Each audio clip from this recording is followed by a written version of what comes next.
All right, folks, I believe we are live. As I was just saying before, please send us an emote if you can hear us.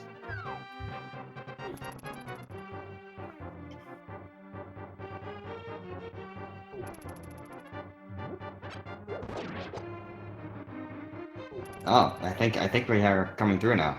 Great. So yeah, this is the match between TGH and Loonycloud. I think they've already gotten started, and we've gotten the Cane of Burna as the weapon of choice from the uncle, which is going to be always a fun one to get through with low magic. But to do some introductions here, on the right you got TGH, on the left you got Loonycloud87. They are both 2-0, I believe.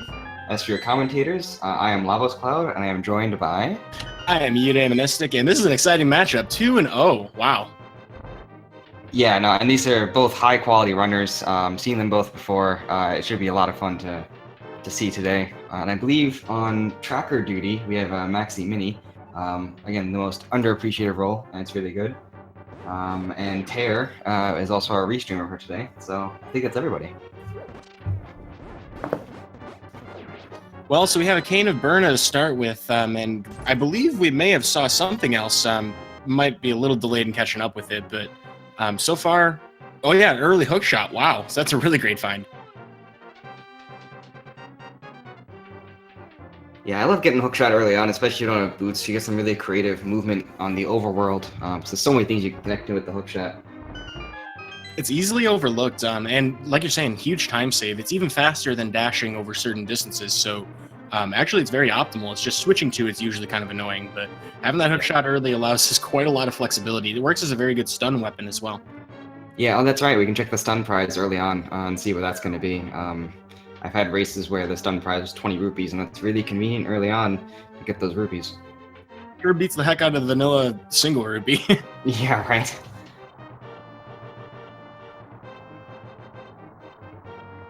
And yeah, both of our runners got one bomb, which will unlock 3 chests at the end of escape. Always nice to get that out of the way.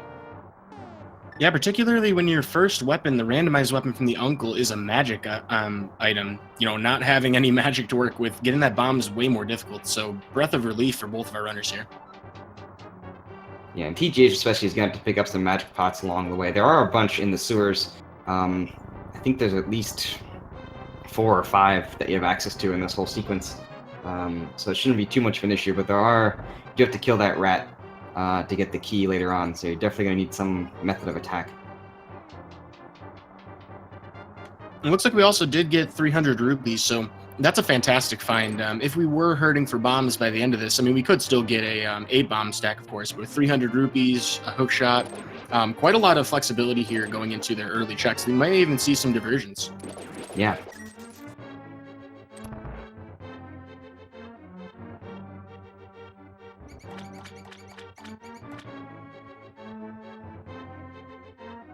Also, a fun fact, apparently hookshot does kill those Ropas in 1 hit, so that's actually a very handy weapon for escape here. Oh, that's right, yeah, so that makes it a lot easier.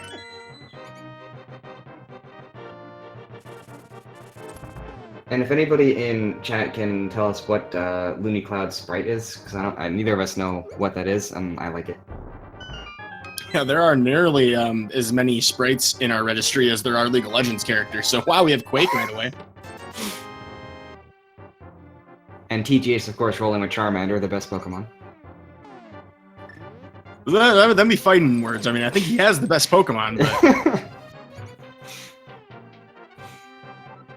I was having a discussion with somebody recently about what's the lore explanation for why Squirtle can fake Flipper, and I'm thinking we just don't have HM5. Oh yeah, I need to get that. Surf's a great attacking move too, and he gets stabbed from it too, so can't complain. Absolutely. Well, it looks like TGH had the heads up to realize that he already did find that map, so we did get a a check here in the sanctuary. Interesting fairy drop for Loonycloud. Not very useful here though.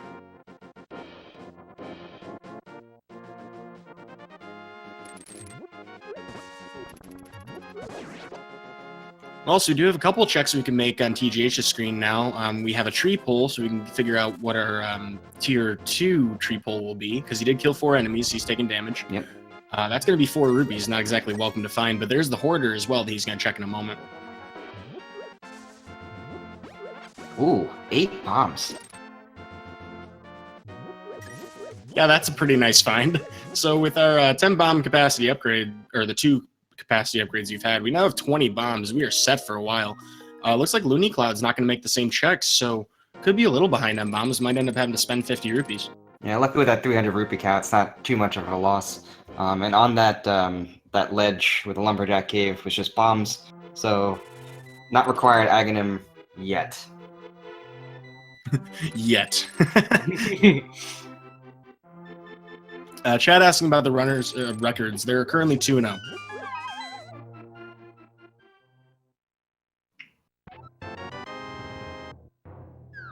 Wow, if you needed more bomb capacity, we're finding it. Yeah, now you can fill the bomb jumps so many times. Yeah, you're only really restricted by your health at this point.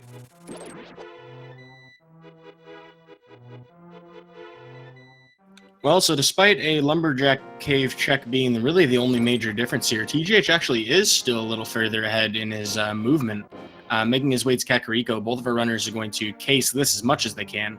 Let's see if we find anything interesting here. Yeah, there's so many items here that your early progression is almost always dictated by what's in Kakariko.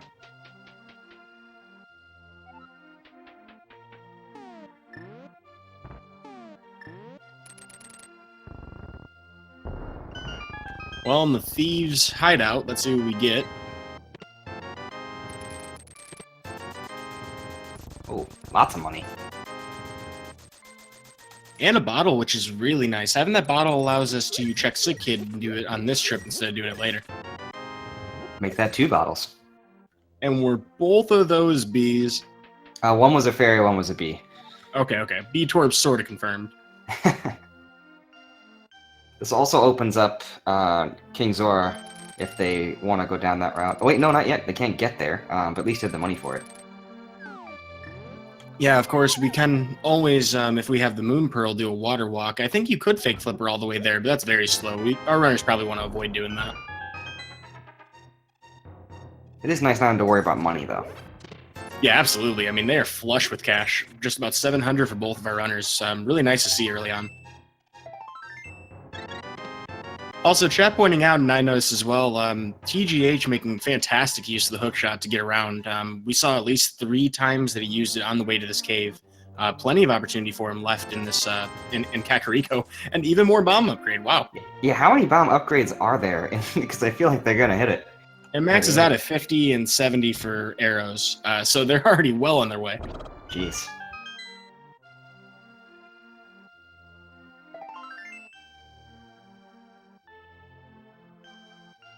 So really no progression yet in Kakariko.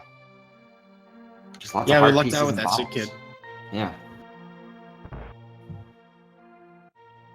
You know, Chad has been pointing out that TGH has been making excessive use of something called pumping, but he is going to find that cape, and I'm not sure that's a good find. Yeah, you don't want to find that this early, especially if you find the lamp too. It's just like, oh no.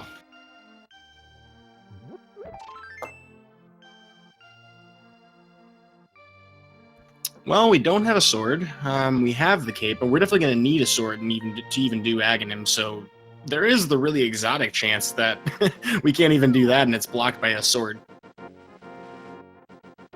Is it always the bug catching net? Well, I only say that because the curtain right before Aghanim. Yeah. Although you're right, though. I mean, we need to have that net. There was gloves also in the library, so boots definitely required. Ooh, and bombos at the ledge for the racing game. South of town has quite a lot. I mean, both of those are... Well, we definitely want the power glove, of course, but with the Bombos medallion, that may or may not be useful, whether it's Ice Palace or the 2 medallion dungeons. Yeah, you definitely can't leave that behind, though. You have to get that just because it at least gets you into Ice Palace at the very least. And yeah, we're going to need another lift upgrade and flippers to properly get there. But we can, of course, fake flipper if we want to. Something like an old school MMG strat. Yeah. Which I think TGH would feel comfortable with. He probably actually used to route that. I don't know, though. I haven't checked how long TGH has been on that leaderboard. I know he climbed up there very quickly, and it's just purely with great execution. Yeah, and NMG, he is 9th place, by the way, folks. So he is one of the fastest in the world at ALTTP. Hour 25 minutes, which is insane. So we're going to see some technicality or some very technical play here out of TGH today. Loonycloud's also 2-0, though, so no slouch either. Be interesting to see if execution is the gap here, or if maybe some gambles will slide this into Loonycloud's favor. And TGH doing a nice little trick there in the inside of the dam, using the hook shot while the block is being pushed and still open the chest and be able to walk through. That saves you from having to walk in and out to get to the back half of the dam. Yeah, this typically comes most into play with the mirror. When you're pushing a block, it becomes a sprite on the screen for a certain amount of time, and that allows you to actually delete the block with the mirror. You can also pass objects through it, like a fire rod shot or a hook shot, and in that particular case, you have a couple of frame window to open that chest before the block completely shoves forward. Mm-hmm.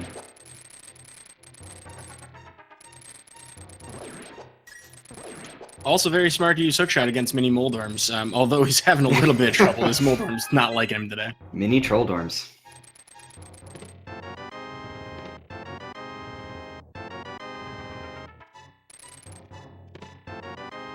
Oh, and there's the other half of the gloves, so we know where the Titan's mitts now are. They're sitting on library. So we had a male upgrade. Does that make him Ivysaur now? That's Charmeleon, of course. Gotta make sure we don't let that flame go out. It did change his shell blue, which I thought was really, really cute. It would also appear that despite his natural weakness to flying types, he was able to outrun that bird.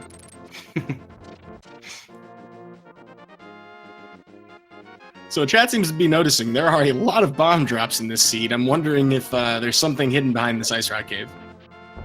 No, that's too convenient. This is V29. You raise an excellent point.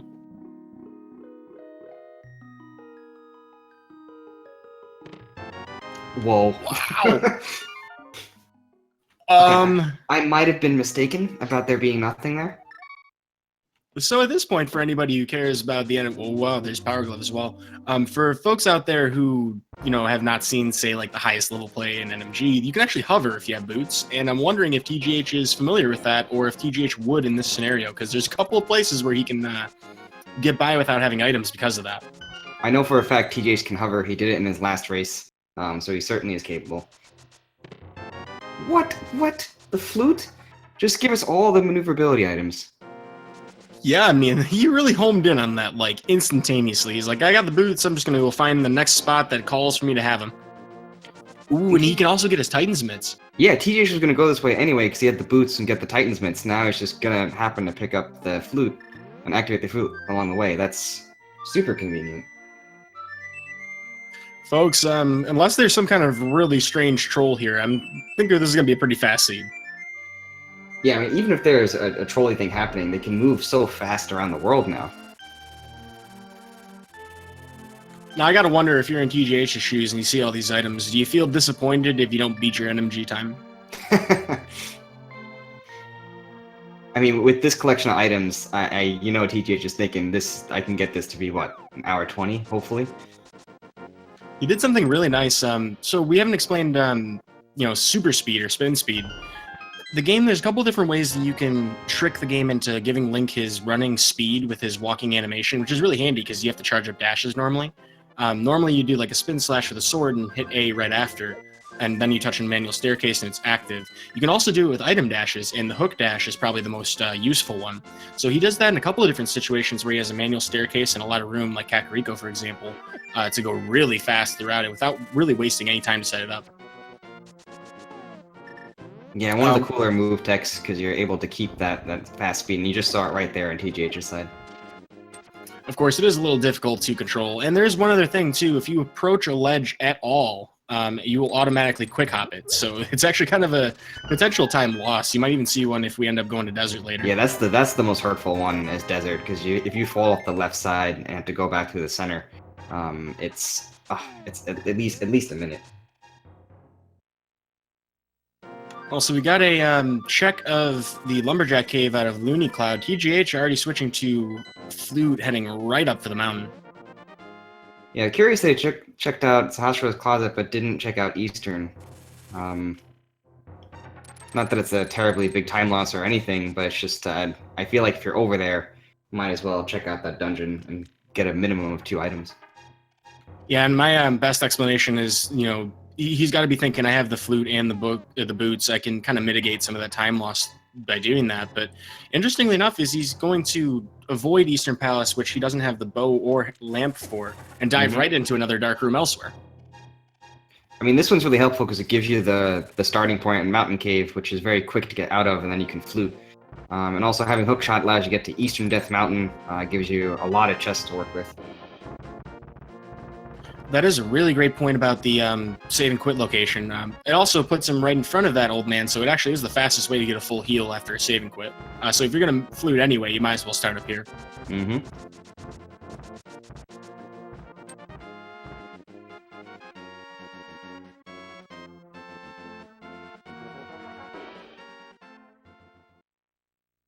Well, there's most of our Dark World access, so silvers!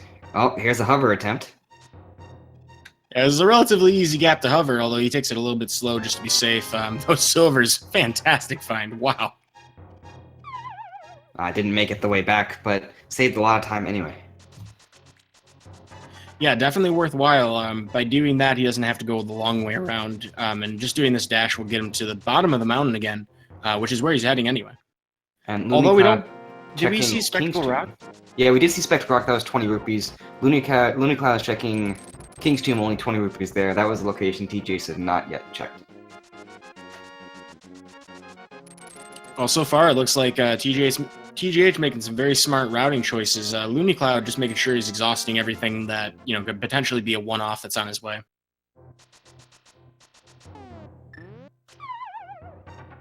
Interestingly enough, it looks like Loonycloud's not going to activate that save and quit location with the old man. Now, we know the old man doesn't have anything of value, so that's not a bad decision, but he doesn't know that. And also, I gotta respect the fact, just like, you don't have lamp, it's not in logic, you may not want to bother with that just yet. I'd agree with that, all day. But we'll feel very happy to get those silvers, though. That's a fantastic item to have early on, because you get more value out of it. Hey, Moon Pearl. Well, that's convenient, because now you can get Eastern Dark Mountain. Yeah, I keep forgetting. We're 20 minutes in, and we have Titan's mitts. And I believe that's our first fetch quest item, getting the shovel.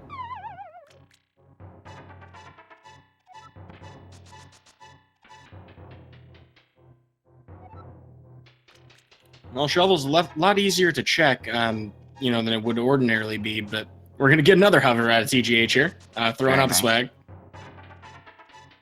And that one you can do a bomb jump over, but TGH is like, I can just hover, so forget that. So he does get to save a menu, very small time save, but that stuff adds up, and you get a fast time like this guy has in the vanilla speedrun. It's because you add up all those time saves a lot. Hey, a sword at the end of Hookshot Cave in the Light World. Schrodinger's sword. We don't really know what that sword's going to be by the time we get it. Yeah. Yeah, I need the mirror in order to get that. That being said, though, both runners have pretty much led themselves to the same places, so we haven't really seen anything that's going to separate our runners much besides, some very well-executed movement. It's got to be really frustrating to try to dash anywhere without that sword, though. Yeah, it's really annoying because especially if you're an NMG runner, like you're so used to just being able to dash and just get through enemies, and it's a very different feeling when you don't have that sword. A fun thing about we have a Dark World map check. 5 and 6 are Ice and Dark Palace, and both medallion locations are pendants. Ooh, but we got 2 early medallions as well. If they're both ether, I'll probably cry. On their behalf. I mean, I imagine they probably would cry too.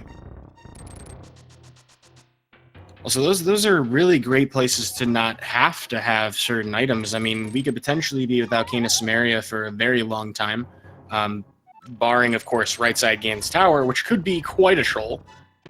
Well, that's a very good point, yeah. It's very rare that I see pendants on Mire and Turtle Rock, the 2 Canis Samaria dungeons. And Chad also pointing out that ice rod not required. So, at least as far as we know, I mean, we could find something crazy like, I don't know, bow on Trinex. It's happened before. Mm-hmm. Vamos for T-Rock. Looks like TGH is hedging his bets, making sure he doesn't miss that later.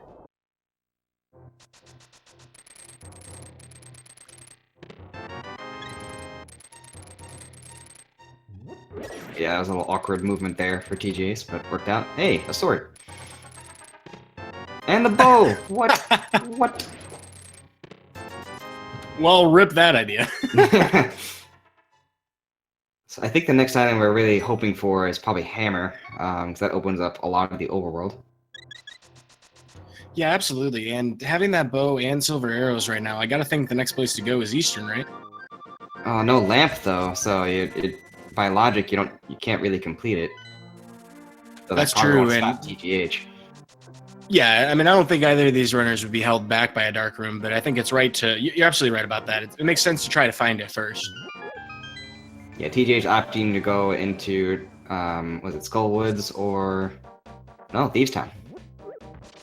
Village of Outcasts has a lot of things to grab, as well as Thieves Town itself. So, it makes a lot of sense to do this. Plus, if we find the mirror here, we can do the blacksmith and purple chest much more efficiently. Yep.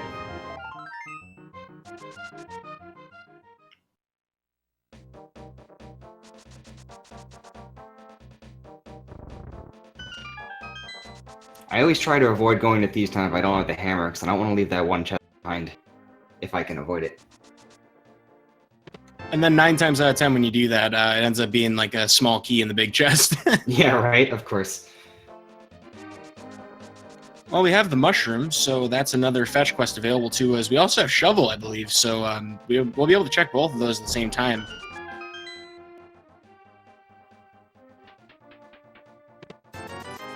Yeah, and Loonycloud is right on TGH's heels.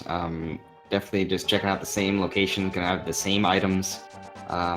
I feel like at this point, when TGH went to Village of Outcasts, that could be a chance for a divergence.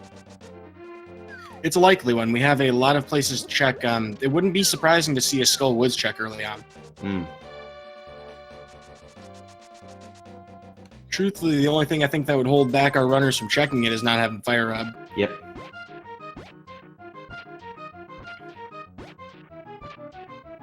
Well, the dig game has a lot of rupees so far.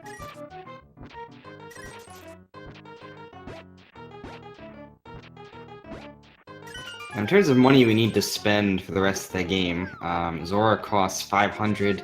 Getting into Palace of Darkness will cost 110. So I don't think there's anything else you really need money for at this point. No, they're all set. Interestingly enough, though, it was a 20 dig for a big 20. Version 29 seems to have a little bit of humor heuristics built in.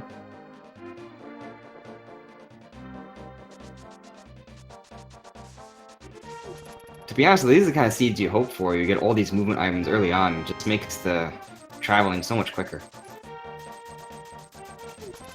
Yeah, I bet TGH probably feels really great about that. I mean, he knows that he's pretty high up in the game in general. So, the more that he finds that's movement going to help him with his movement, the better of an advantage he may have over really any opponent.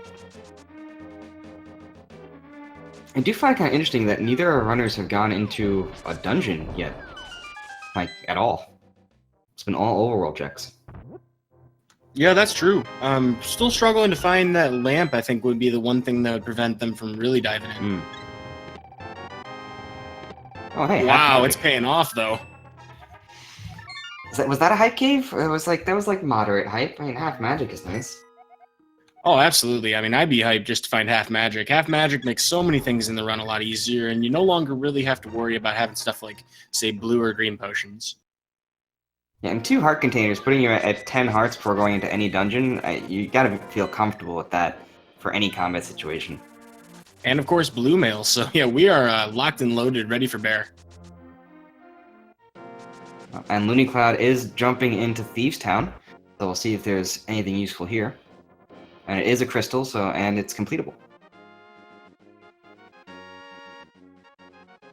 Meanwhile, TGH's differentiation here was getting the big 20 from the blacksmiths. Probably not too happy about that, and can't really do anything else with this spot, so probably going to head back into the Dark World. Loonycloud does find an early big key in Thieves Town, so there's potential that we can skip an item or two here, but still have to make sure we count our items carefully.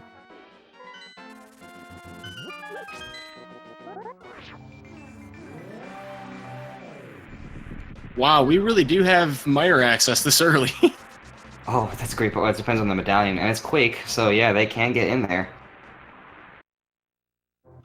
And there's the lamp. Loonycloud has found the lamp in Thieves Town, so that's a pretty nice advantage to have here, because if TGH were to say go into Misery Mire trying to make some kind of gamble, and he's not, then he would try to have to do a dark room if Vitreous had an item. So thankfully we get to avoid that, hoping that he finds that soon. Yeah, Misery Mire is definitely not a short dungeon, only has 2 items in it, and there are a whole bunch of chests that just have garbage. Yeah, so you'll find a lot of people really avoid it. I'm right there with TGH on that one.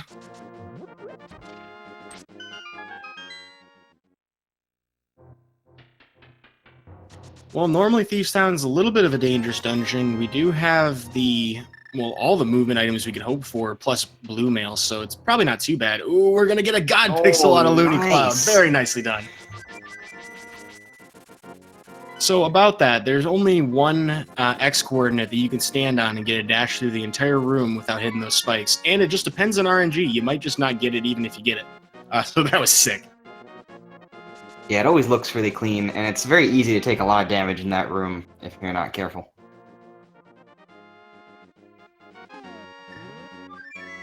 Well, TGH noped out of that mushroom check pretty fast, so I didn't get to see it, but it looks like it was junk. Yeah, I didn't catch either, but yeah, gotta be junk.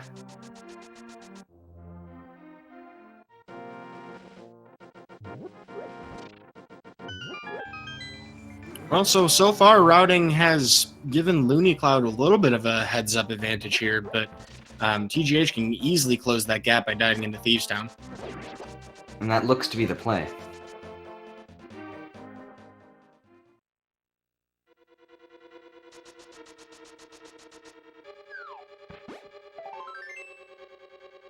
Loonycloud notably does not have a key yet and doesn't have the compass, so looking pretty good that that hammerlock chest may have a junk item.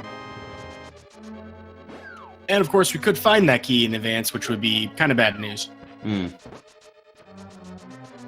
Oh no. There it is. Am I miscounting items? Would one of them possibly be on blind instead of the big key chest then? Yeah, it's 50-50 now if that big key chest has something, if the big chest rather has something in it. Well, hot on Loonycloud's heels, TGH has picked up his lamp. He's going to head to the back half. Loonycloud here is ready for the blind fight. This will be fun. Yeah, with this amount of health on a fairy, it shouldn't be too bad. Let's see the first phase. So we had a little bit of a miss slash there, causing blind to go a little off script. If we're pretty diligent here, though, we should be able to... Oh, no, he crossed the room. So the patterns are going to be kind of chaotic from here. As long as we're careful and switch to Cane of Burna if we get in trouble, shouldn't have too many problems. That's right, yeah, can't forget the Cane of Burner. It's an excellent blind killer. Just walk over him and wait.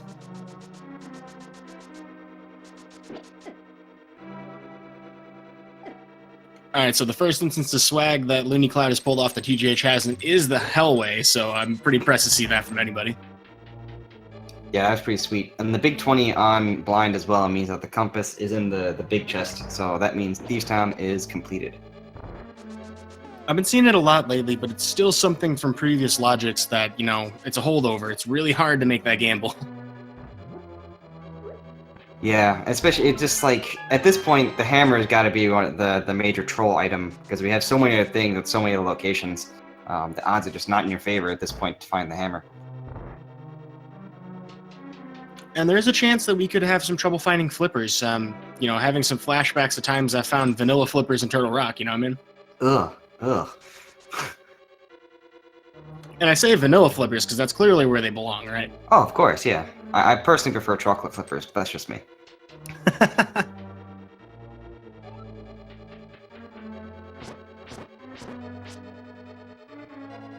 Well, 20 digs later, Loonycloud does find the big 20. Probably not too happy about that. See if we're going to do the blacksmith and chest game after, or blacksmith and purple chest after that. I don't think TGH actually did the purple chest part, if I recall. He just gave him the blacksmith and then warped out. Yep, that's correct. So we also may be looking for our runners to try to find that mirror before they try and do the second half of it. First half being fruitless, so our runners have converged pretty much at the same point at this time.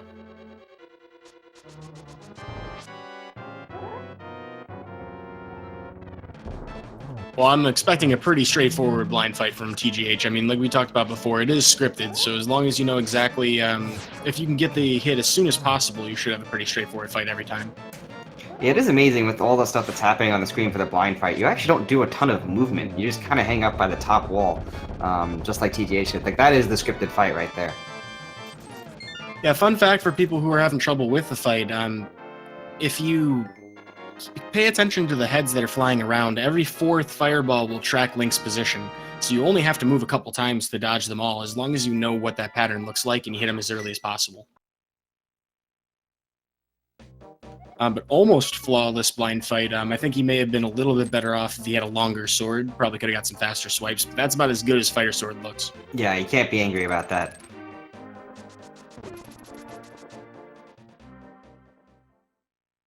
Yeah, and I scripted the blind fight is the Mothula fight is just, you just pray that he doesn't hang out by the spikes.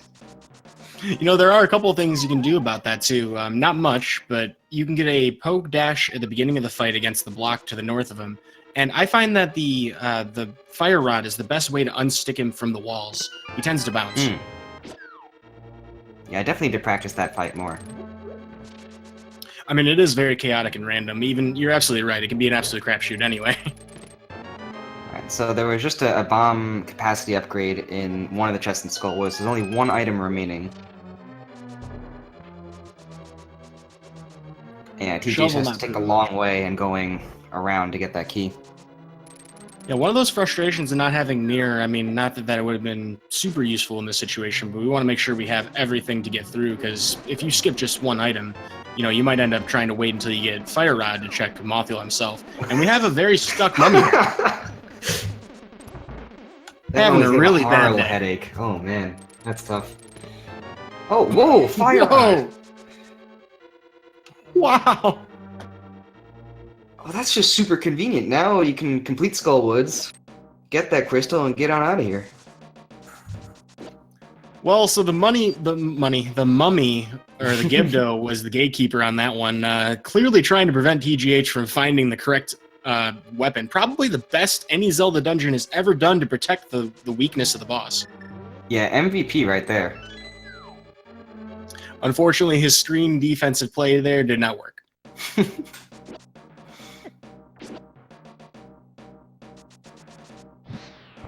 Well, with that, TGH knows he can do Mothula and has a lot of equipment to do it. Half magic. I mean, this is going to be a very easy fight for him. Provided, of course, that Moth doesn't be a jerk and hang out right in the corner. And something you don't see very often on Loonycloud's side, we have the dwarf making the trip all the way to Zora. Yeah, quite the world traveler. Wow. Always nice to be able to do that with boots, though. Certainly a much easier time through there. I hope the dwarf can breathe. I mean, like, it's kind of like a deep puddle that Link's walking in there, and the dwarf's not very tall. He is pretty much submerged at this point. Really got to check Link's morality here. Definitely an OSHA violation. Well, he is a blacksmith, so I suppose he would be pursuant to it. Wow, we're getting lots of fire rod shots out of TGH. Smart to use it instead of sword spins. He wraps up Mothula with no problems.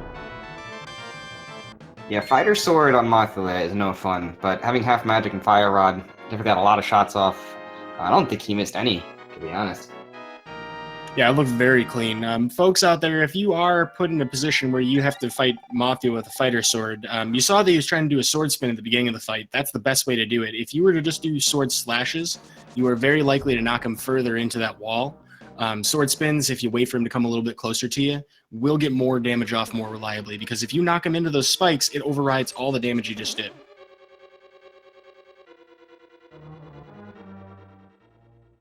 So TGH is walking back out of Skullwoods. I assume he's gonna check out, not Bonk Rocks, the ledge where you have to use the cape to get through. Are you talking about Bumper Cave? Thank you, yeah. I couldn't remember the name of the place. There's a lot of strange names that we've come up with for places in this game. I feel like that's a pretty logical name. Like, that one at least makes sense. Like, there's one in Eastern Palace, that first dark room towards the back half, where you have those green gorillas, and we call it Gifted with Greenies in the NMG run for a strange strat that we do in that room. But, like, you know, strange names all around this game. Oh, yeah, for sure. Super Metroid, I feel like, has even stranger names. There's literally a room called the worst room in the game. Also, we have questions in chat about what TGH is doing, and yeah, we got a water walk set up to get to the east side of Death Mountain. This is or Dark World. This is a really nice sequence break. We're gonna get a very early catfish out of that. Very, very smartly done by TGH here. I'm gonna steal that one. I didn't realize you can water walk over that ledge, but it makes total sense.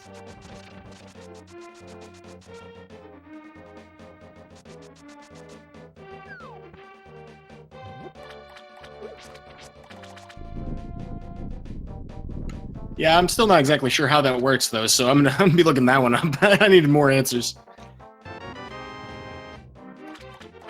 Not getting paid off too well for it, though. It's been a very explosive seed so far. Yeah, I'm trying to think how he activated it. I'm gonna have to look at the tape again to figure that one out. I'm sure someone in chat can probably tell us how he activated it. TGH is having a little trouble with his super speed, though. He's trying to get it past that that Dark World enemy, but just getting trolled real bad by the ledge. He's just gonna opt to walk past it, though. Oh wow, Loonycloud's gonna go into Mire. This is definitely a little bit of a risk. Only 2 items in Mire, but if there's something here, it's... Oh, man.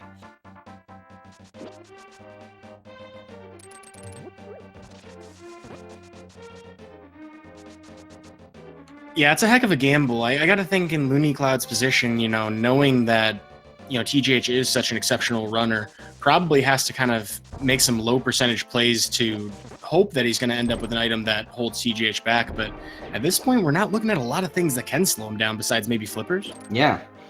I mean, I can't really... Yeah, you're right, can't really blame him. Is that Hammer? I think that was Hammer on Pyramid. It was. Wow! So Loonycloud, that list of items that Loonycloud's looking for is really shrinking. Yeah, really, I think only flippers can really make this worth it at this point.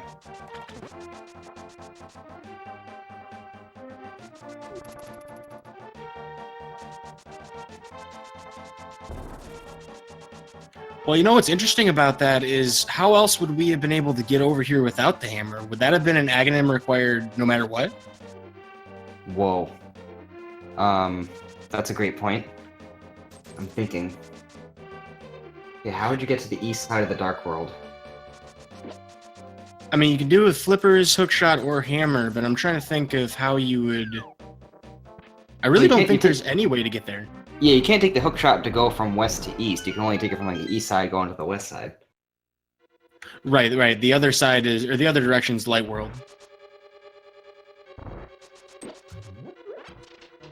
Yeah, I mean, unless we find those flippers somewhere accessible to us before Aghanim, that is a gigantic play by TGH. Yeah. And that makes Pod's also a crystal, one of the red crystals too, and is now completely open. We have all the items needed to complete it.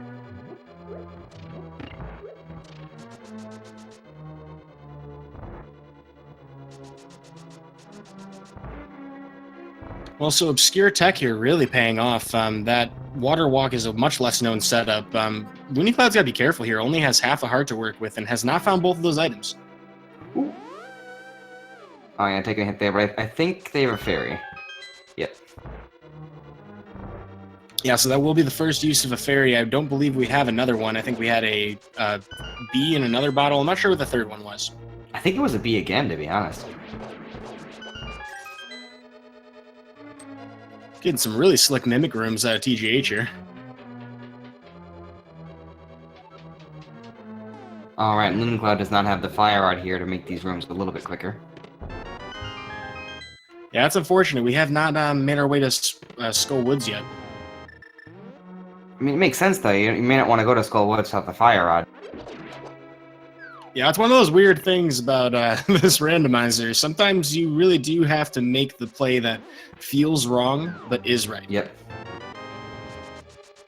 I mean, it's just funny about Randomizer in general. The worst spot for an item to be in Randomizer is in a vanilla location, especially if it's a dungeon item. Because, like, you don't, for example, you don't want to go to Swamp Palace without the hookshot. If the hookshot's in that chest, well, that sucks. Yeah, not only that, but I mean, Fire Rod only one room away. It would be in the part of the dungeon you would check quickly, but with only 2 items, I mean, that's a tough gamble to make. Mhm.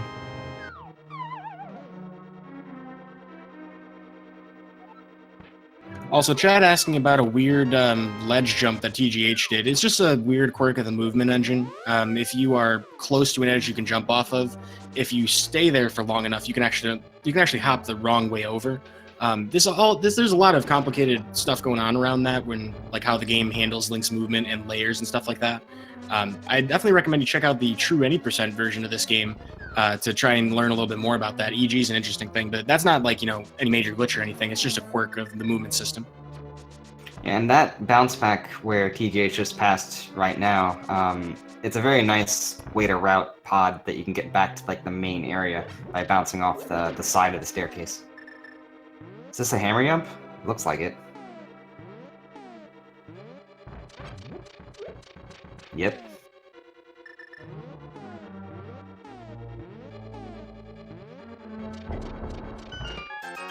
I believe that was, 6 or 7 buffers? Pretty clean. Yeah, I usually rely on Link's sprite for that, so I couldn't tell if he was on the right pixel. One thing that is pretty reliable across all sprites is a sword lineup, and I think that that's probably the best way to do it in this situation. But it is 2 perfect Y coordinate placements, both Link and the bomb, so very impressively done with that Squirtle sprite. I try to avoid using sword setups because the length and thickness of the sword is different if you have the fighter sword versus like the master sword. That is true. It's when we do it normally in the speedrun, it's like very reliable. You know you're going to have Master Sword, so I never really considered that, but that is valid.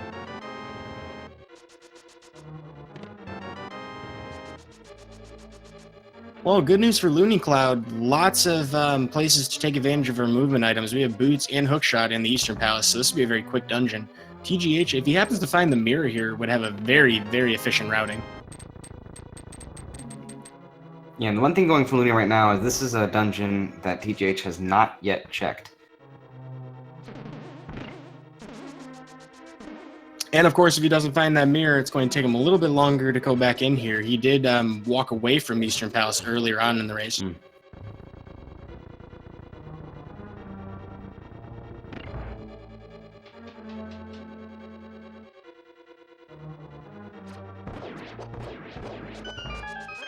So yeah, I guess we should start talking about what's the go mode situation. TGH has the hammer. You need the flippers because swamp is required, and you need the mirror. But you don't actually need the cane, unless. Or at least at the time, we don't think we do. Yeah. So the hard go mode is definitely. Oh wow. Speak of Samaria, and he will arrive. Now, the thing about that stinks is this could send Loonycloud off to a bunch of different places. The Cane of Samaria is useful both in Turtle Rock and Misery Mire, and he's already been through Mire, so does he end up going to Turtle Rock trying to go for the long shot? Yeah, and you really didn't want to see Cane of Samaria just because you don't want to have to flirt with Turtle Rock. I know that if I was, racing somebody like TGH, I'd probably want to make that play just because of how, behind I would probably feel. But then again, Loonycloud has been moving very quickly, so hopefully he doesn't dive into Turtle Rock unless that ends up being the flipper location.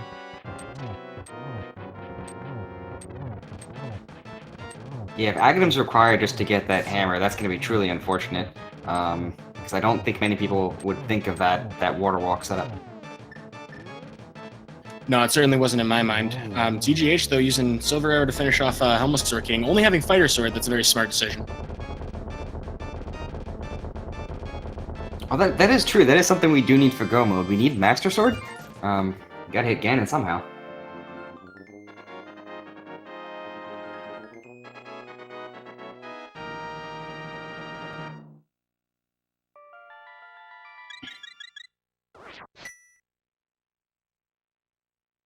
Also, we're running out of major trolls here. I mean, mirror and flippers are both very strange items to be looking for. Well, not strange items, but very annoying items to be looking for late in the seed. Yeah, and there's so many overworld locations that are just strictly blocked by the mirror. So it really cuts down your options. And that does narrow things for Loonycloud to potentially end up a little ahead for. So this is probably not great news for Loonycloud, although if Loony does find somehow the mirror before TGH does in this progression, that would be the one thing that would probably help him most get back into this. Yeah, I think Looney needs those flippers in order to get to the right side of the Eastern Dark World.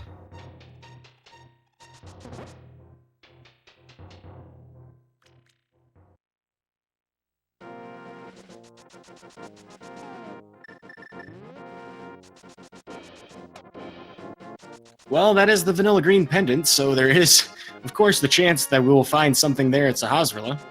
Yeah, Sashi, my boy, who tends to have stuff.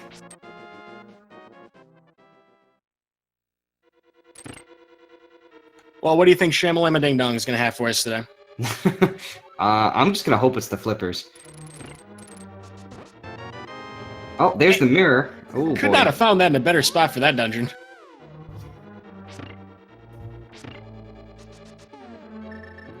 So this is pretty tough for Looney. I mean, it's not easy to get back up there, and the single arrow is not really consolation at all. Yeah, and it's not like Looney's been playing poorly at all or making like really bad decisions. It's just that this one edge case where the hammer is blocked off by potentially Aghanim. It's a tough pill to swallow. Yeah, and looking like that, I mean, unless we somehow find flippers in what's available to us, I mean, this looks like Agra required, provided, you know, you don't know the crazy water walk that TGH did. Mm.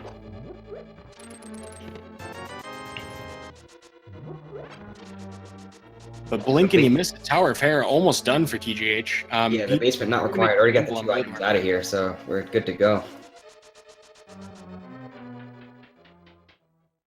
It's always nice when you get those early, because then you can skip the basement room. Yeah, no one likes that basement. Ah, yes, Hammer Strats. TGH's a man after my own heart. Oh, very nice.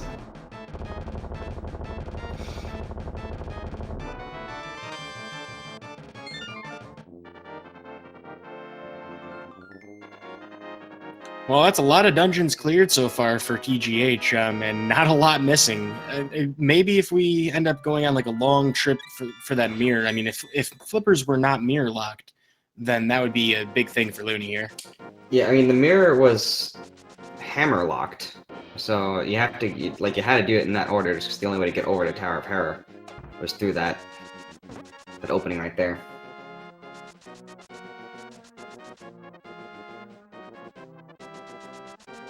Oh, and TGH likely going to pick up the Master Sword at the back end of Hookshot Cave. Yeah, it's available, and there's no reason to go into a dungeon without it if you know where it's at. Strangely not enough, to open not T-Rex here.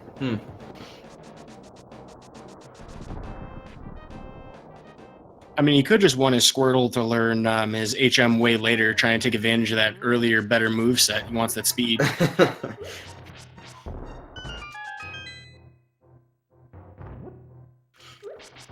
This race has been so fast, we haven't had a lot of time to make Pokemon puns. I'm a little disappointed in myself. I'm sorry. Yeah, there's been so many items and so many things to collect that have been just a lot of great movement and tech we've had to talk about. This is makes commentating really easy. Well, we do have good news for Looney. We are going to pick up that Fire Rod right now, and TGH does have that sword upgrade, so Ganon technically killable at this point. Looks like a Spike Cave check. Yeah. Certainly have what you need for it.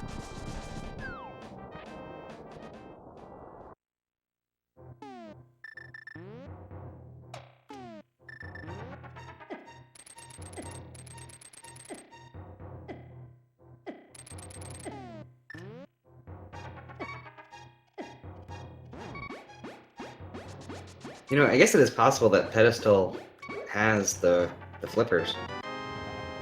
TGH might be on the way to check it because we have a book. It's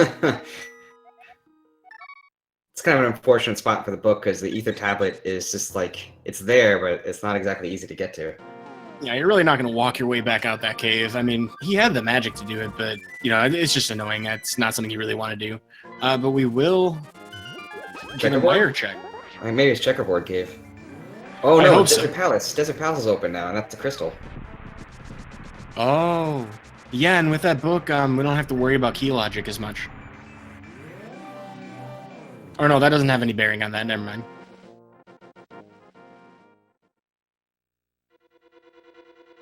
But yeah, having found that book, this is now in logic, even if he didn't have that mirror. So he might be considering his sequence break here. Yeah, we do have to keep in mind that the hammer and the mirror is a sequence break. That's right.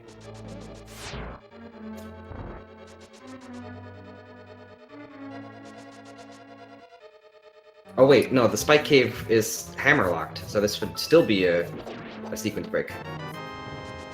Oh, wow.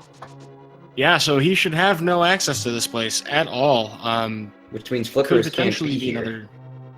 Oh, that's right. Well, I mean, flippers could be here if... Oh, it's Aghanim. Oh, right. Oh, yeah. This is getting really difficult to consider. Yeah, we are several layers deep, folks. The inception is real here.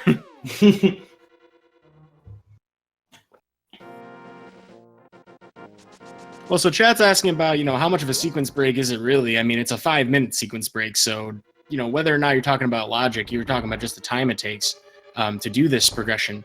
I mean, yeah, this is a huge advantage. And Loonycloud having a little bit of trouble here at Mothula. 1 heart remaining. Oh, but it has a blue potion.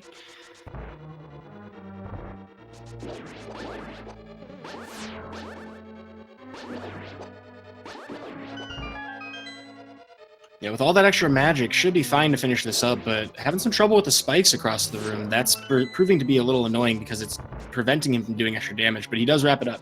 Yeah, Mothula, please. That was easily one of the most frustrating moth fights I've seen for anybody. Yeah, sometimes that's just the way Mothula moves. Just get stuck in a corner or near the spikes. Not much you can do. Well, another blink you might miss it. Boss is coming up for TGH. He has silver arrows and fire rod with half magic. He might just save the menu and work with fire rod here. Yeah, well, go with silver. Silver is 1 shot to kill each head, and fire rod is 2 shots. Oh, what nice. a great recovery! Can't even see the head. I have not seen very many short hop snipes like that. That was wow. Yeah, that was sick.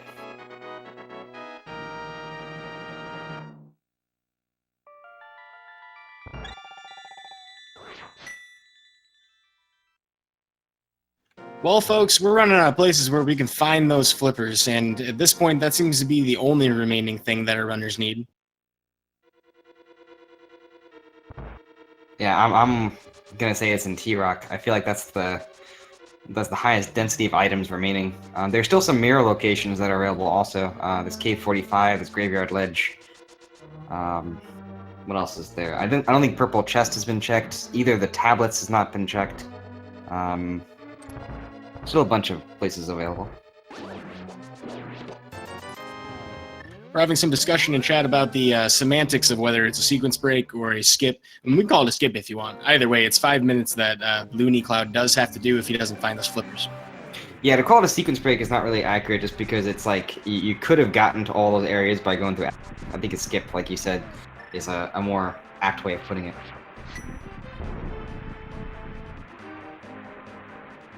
Oh, so this is good for Loonycloud. TGH going into Mara, which we know doesn't have anything useful. So this will be a little bit of a time sink. Yeah, so there's a little time for Loony to catch up a little bit. This is still kind of time neutral because Loony did dive in there before. Didn't find anything, so we'll have an opportunity to check some overworld that we haven't checked yet. Oh, and the purple chest is being picked up by Loonycloud also. That's, this could be big. I don't believe TGH didn't do that, did he? No, it did not.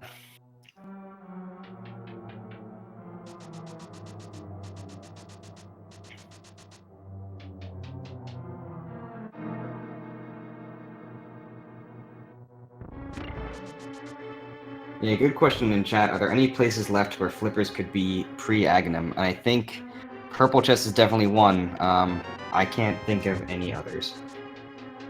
Yeah, because we did not have mirror or hammer before that. Now, of course, it is accessible based on what we were just talking about, but other than, locations locked by that, we really have exhausted just about everything.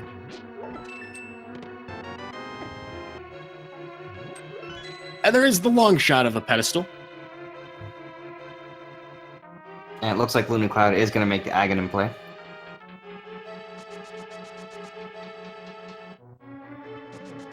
Yeah, his heart might have sank finding that out. Although, I have to imagine in Loonycloud's position, he might not be expecting that water walk. I mean, he might think he's right on pace with TGH here. That's true, yeah, he might be thinking this is a good thing, because TGH probably checked all the same locations. Of course, we know differently, which is crazy. Like the amount of difference we're going to see out of that one decision. Yep. Definitely should ask TGH in the interview afterwards, though, if he's available, how to set up that water walk.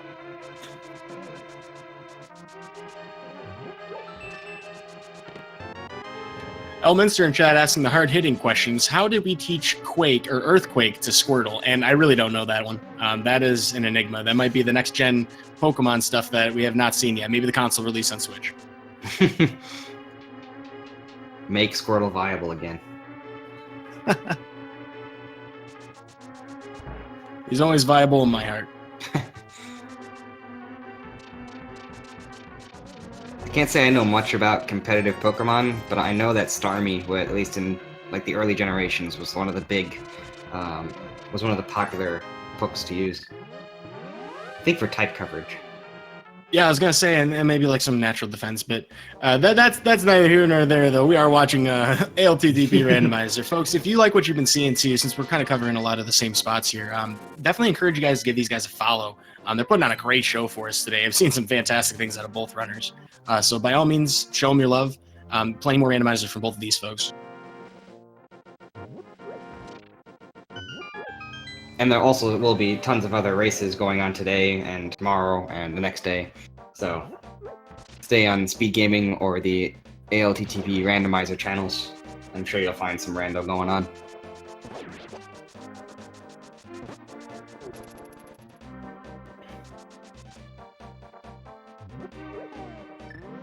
Well, TGH here making much more efficient use of this area. Has the mirror, so he can also check, well, he can't check Magic Bat. If he had his mushroom still, he could fake powder it, but probably no need at this point. Mm-hmm.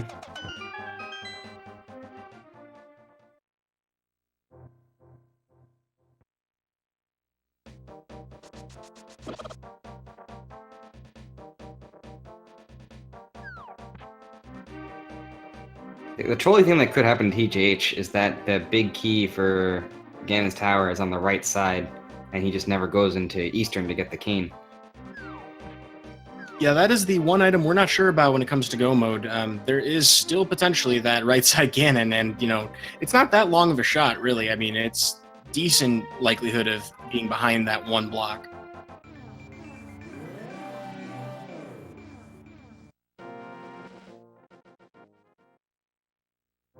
Oh, there are the flippers. That means Aghanim was required because we had no way of getting those flippers until we had Mirror, which was Hammer locked, which Hammer was on Pyramid. So yeah, this is quite a development here.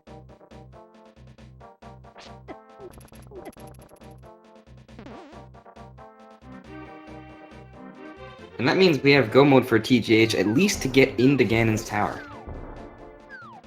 Yep, still remains to be seen whether or not we're going to require the right half of Ganon's Tower's basement, but right now things looking pretty good for TGH.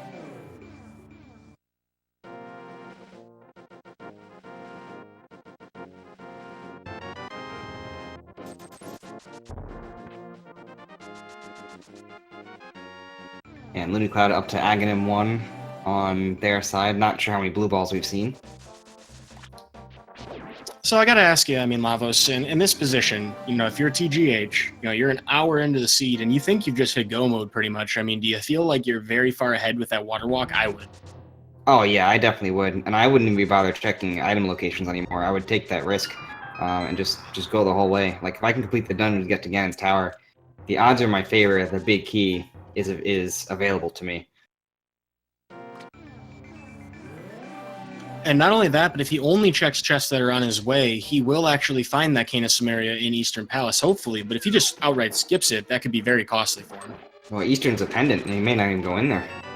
Oh, you're right. Yeah, there's really not reason to do that. Oh, geez.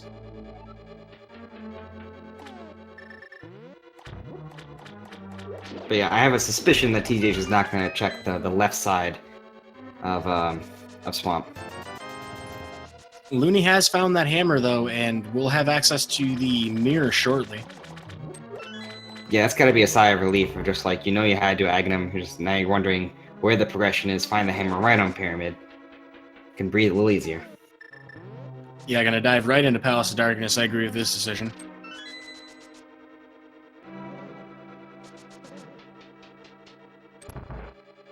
But TGH is just 2 dungeons away from getting to Ganon's Tower. Swamp Palace and Ice Palace, kind of polar opposites, really. One's cold, one's not. One's long, one's short. Yeah, Ice Palace is actually one of my favorite dungeons, especially for Randomizer, just because the routing of that dungeon changes drastically depending on your situation. Ooh, Looney lost Kiki there, unfortunately. He's going to have to spend another 10 rupees to get him to follow him on Instagram. Why does Kiki get so afraid? Link got hit, not Kiki. Just chill out, man. It's gonna be okay. Good question. I mean, it's the risk reward. He's going to get 110 rupees total. I mean, I'd stick it out. Yeah.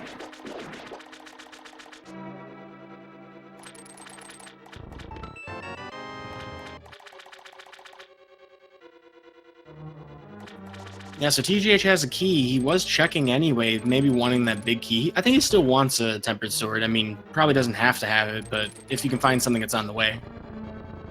Yeah, I mean, getting those chests at the beginning of Swamp Palace don't take too long. Definitely not a bad check.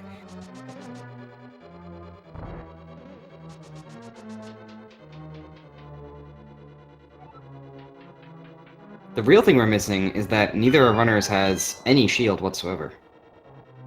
Yeah, that's a thing. If it ends up being that either of our runners, for whatever reason, go to Turtle Rock, that would be really annoying for Laser Bridge skip, let alone, just simply not getting hurt a lot in Ganon's Tower.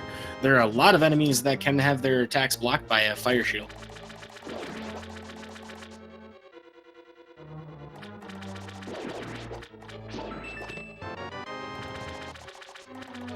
Yeah, TJ's getting that big key, but gonna go straight to Argus.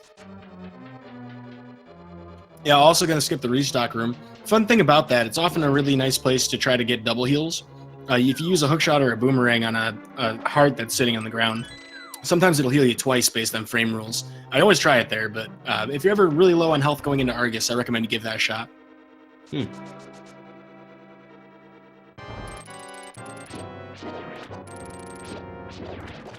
Well, unfortunately, we only have the Master Sword for Argus, and he's not going to do a menu fight here. He's just going to simply do double slashes. Probably faster anyway. Yeah, trying to get 2 puffballs at once is definitely the way to go, but not easy to set up. All things being said, though, he is set up to get a 2 cycle. Pretty good for Master Sword.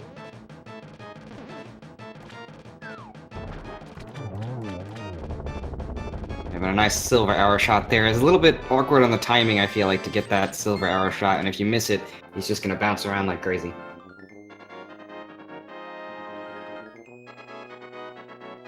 With that, though, it's a very quick trip to Ice Palace. Really not much to check there. We're not going to need very many keys, so we're potentially stopping for the first couple of chests, but beyond that, I mean, Go Mode Ice Palace is about as quick as it gets. Yeah, it's always a great feeling. The 2 places really affected by Go Mode, I feel like, are Swamp and Ice. It's interesting to wonder, though. I mean, what's going on in TGH's head right now? Does he feel like he wants that cane? Is he worried about it? I mean, I would feel a little bit of anxiety at this point. Yeah, and I think that's reflected in TGH's play also. Like, he's checking the items that are in front of him, but not going out of the way, and I think that's the right way to do it. Or at least that's what I would do. And of course, we have the benefit of being here on the commentator's couch. We can see that that's definitely the right play to make. But these runners are blind. They have no idea what their other runner has done, and no idea where those items are until they find them. So, TGH playing by ear right now.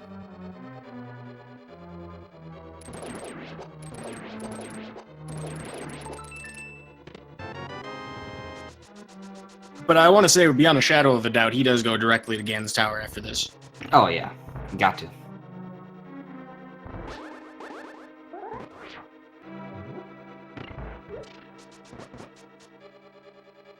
Well, so if Big Key was on the left side, then we had go mode right around an hour, maybe even before then. Which is wild. That's just insane.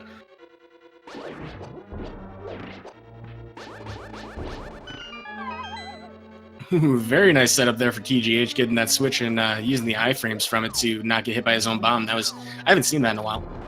I love this setup to kill the Stalfoses. So nice. That's definitely one to learn. For one, it looks cool, but more importantly, it really reduces the lag on that screen. And there's some other weird quirks with Stalfos Knights. We're going to get an Ice Palace bomb jump? No, we're getting an Ice Palace Squirtle hover.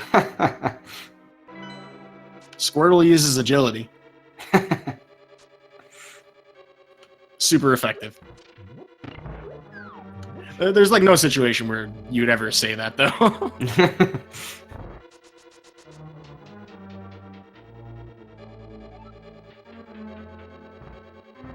Oh, the Ooh, bomb's and a nice up. bomb.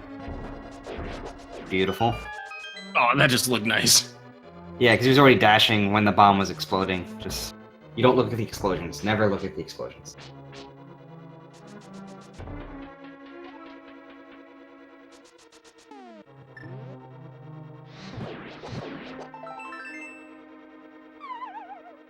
So Chad, Acid Pirate and Chad asking about, is this the last game? No, this is, both of these runners have 2-0 records. This is a Swiss bracket, so we're going to have 7 weeks of our runners matching up with people who have the same record each consecutive week to try and, filter out the competition for an elimination bracket. So nobody's fighting for their tournament life right now. They are fighting for a perfect record, though.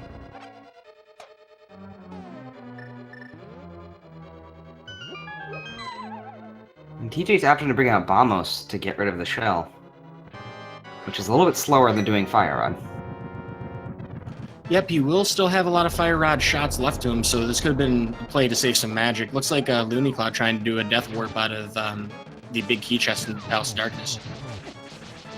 Yeah, that's a terrible spot to be in Pod if you have to just do anything, really. It's cordoned off. And that was a killer Cold Stare fight on TGH's side.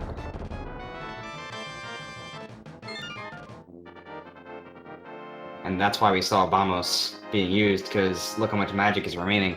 Just enough shots to take out all the puffballs. Yeah, conserved his magic very intelligently there. He may have been able to do it with just Fire Rod anyway, but with the hugs that he took, it would have been very dangerous to do the rest of that fight with Master Sword. So, smart tactical decision, heads-up play by TGH here. Also, chat pointing out that we have somehow taught Squirtle how to do Ember, so I think there actually is some sequence breaking here.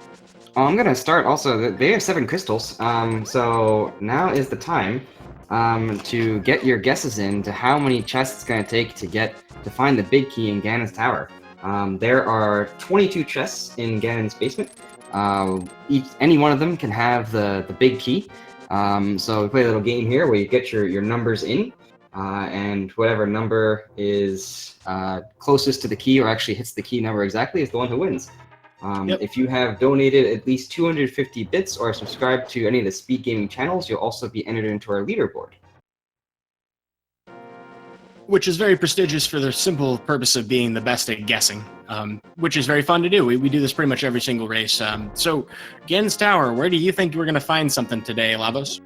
I'm going to go with 22, the tile room, because I want to hope that TJ's has to leave and get that Canadian Samara. Yeah, we always want to wish for a very exciting race, and I'm right there with you. However, I have a different opinion. I always believe and put my faith in Bob. So 14 for me today. Oh, Bob. Wow, did you see, was that a frame roll that TGH had with that Lionel, or did you just do some, like, sweet dodging there? Yeah, using the hook shot there to avoid the damage, that was very sweet. It was like the narrowest window possible.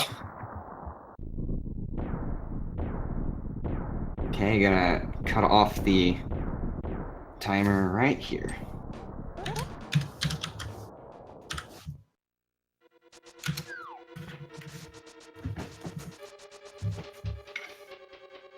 Alrighty, well that Franker Z means that we have cut off our guesses. Let's see what we get. The shield. The hype is real. Yeah, that's a good find to have in any capacity, although we're not going to see too many arrows at this point. With that, though, Loonycloud also finishing up Palace of Darkness. We have a torch key here for TGH, just a small key, so that's Rip Bob. And that's location number 3.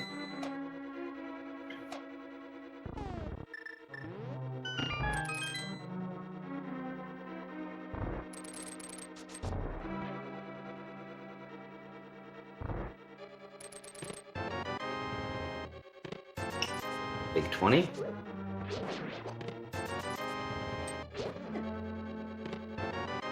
Powder. I can't imagine he's too happy about finding that. And there's a long shot chance that Samaria would have been there in his mind. Although it is nice to have powder anyway.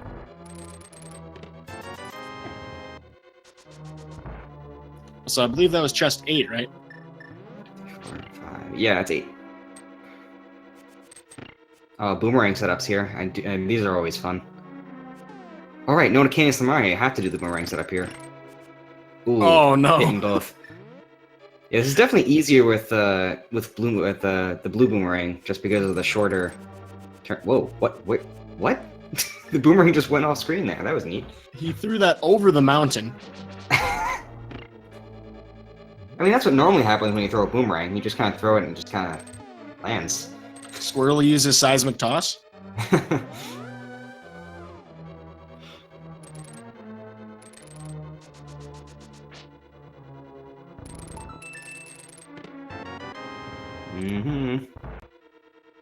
That was number 9, right?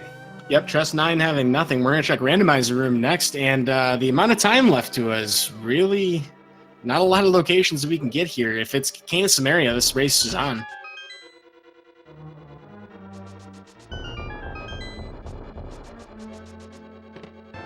Tempered. Holy! Wow. Wow. Nice. What? Yeah, that bug What? catching that is clutch. Well, so now we have the real sequence break because we needed that to kill Aghanim, right? Oh yeah, of course. You need that bug catching net. But Red Mail and Tempered Sword, fantastic finds. TGH got to feel like $1 million, except he still doesn't have that cane, and Ice Armos and the 3 chests besides Bob are really all he has left to hope for here. I was really hoping the red mail would have given Squirtle the sunglasses, but man can dream. Yeah, we're missing something on that one. I think, unfortunately, sprite limitations. So that was 14. Rip the dream. It is now more likely that the big key is on the right side of Ganon.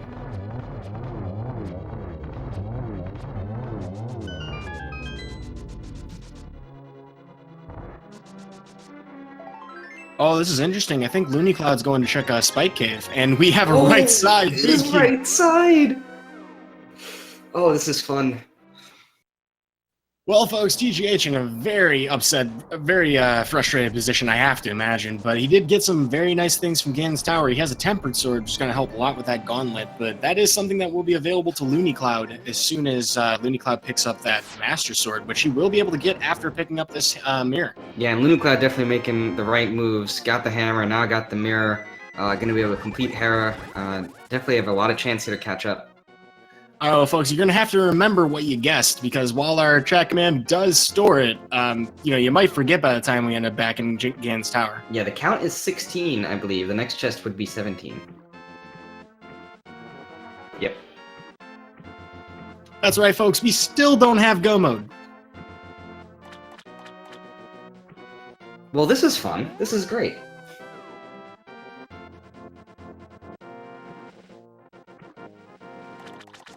So let's see, what is going through TGH's mind? Yeah, check the waterfall, check Zora. I think we're gonna see a lot of ledge. Overworld. Yeah, graveyard, a ton of Overworld. Can't get into T-Rock, so that's nice. He was pretty much on pace to get like 120. What? What? But at this point, it could be a little more like 130. It really depends on, what route he takes. Tough position to be in when a sequence break really has you skipping this much. Not a sequence break, but a skip has you passing so many items. So TGH has a lot of looking to do. Loonycloud with some good execution could catch up a lot of time here. Yeah, Loonycloud just needs the flippers for go mode at this point. Which is actually on the map for him. Yeah, K45.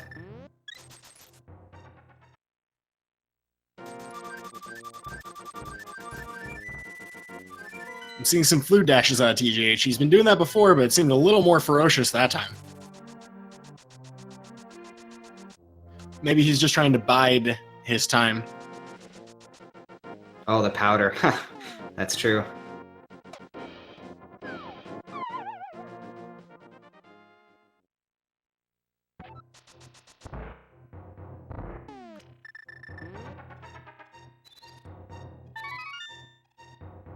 Yep, gotta add spices to tomato soup. That's how you make it tasty. I'm never gonna unsee that now. Well, so we definitely knew that powder was going to be a non sequitur doing nothing for us here, and pretty much everything TGH is going to check except for Eastern Palace will be completely worthless. Though there is a sword upgrade out there somewhere. Oh yeah, it could be at the pyramid fairies, the double-chested fairy. And I think your instincts serve you correctly. It looks like that's exactly where he's heading, unless, of course, he's going to dive back into Swamp Palace. That is a possibility. Oh, that's right. I forgot that could be on the left side of Swamp in his mind. Truthfully, I think that it makes more sense to check Pyramid Fairy, but there were several items he left there, so I could see why he would go this way now. And Vamos tablet as well. Yeah, there's a... My feeling is that if TJ is going to check Vamos tablet, that there's a good chance he might go back in the Swamp. And we are definitely happy to see that Looney did not go into Turtle Rock yet. Having realized that that Master Sword's available, that's a big deal. Oh, yeah. I gotta wonder, at this point, what are we gonna find on the pedestal in the credits? It's probably going to be something very boring. Though, we are missing a lot of containers, so it's probably some sort of love item. Well, we know chat loves the pedestal, so that's pretty much the dream on that one. Really nothing that we can find that's important there at this point. Yeah, it could be Ice Rod.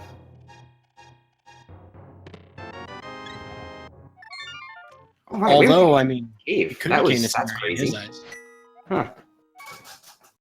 Oh no, I think Looney is gonna dive into T-Rock. Oh no.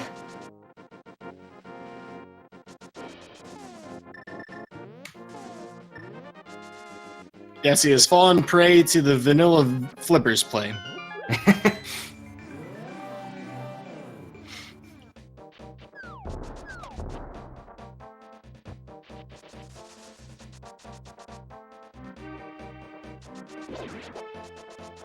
I'm just wondering, like, how far into this, like, after how many items does TGH check before he's like, all right, I have the book, I'm just going to check the pedestal.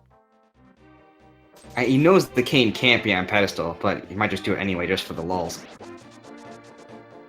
Oh, that's right. Yeah, that absolutely can't be because we need Samaria for both. Forgot about that. Thank you. I mean, I respect the check anyway. You gotta do it for the fans. Oh yeah, the butter sword could be MPED. It could be a vanilla sword. We're also seeing some interesting things from TGH with that big bomb. If you take damage or hook shot, you can actually dash with the bomb. He did that twice there in the Octorok screen. Very smart. Yeah, there are lots of tricks you can do with that bomb. When it's exploding and hits 0 and you do a screen transition, you can get the bomb back.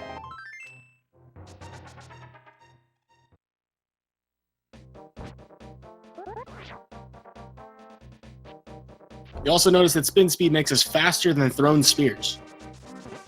Is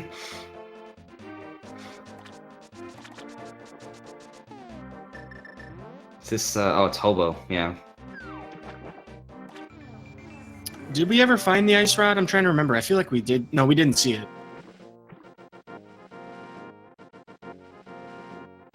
Oh.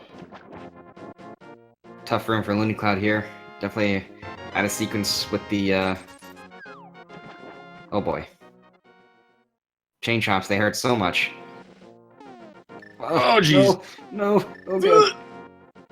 Okay, everything's fine. Everything. What? Oh, No! Oh, that's frustrating, but it may lead to Loonycloud potentially leaving? No. Oh man, I was hoping that might inspire him to leave. Good thing is, though, is that he doesn't have to redo the rooms he's already done. It's a pretty straight shot right there. Uh-oh, folks. Looks like TGH is heading to Eastern. It's good that he checked out Eastern before going back to Swamp. Yeah, agreed on that. Way less of a time sink to get there. At Swamp, there were 3 locations left behind. With Eastern, there are 3 in the dungeon and Green Pendant, so there's 4 in TGH's mind here. And it looks like Loonycloud has taken another death from the anti-fairy. You have to move pretty cleanly through that staircase to get past him before he bounces, but I'm going to triple down on this. This might be the sunken cost fallacy here at play. Something that's very difficult for randomizer runners to shake. I've definitely done it myself. If I thought that, hey, I spent all the time to get here, I'm going to make sure I finish it. But that actually ends up being a bad decision a lot of times. Yeah, it's tough when you have dungeons like Mothula, where it's just like Skullwoods is a little bit out of the way, and that's I feel like it's a common place for many rando runners perish, and that's a you definitely want to finish that fight out if you can.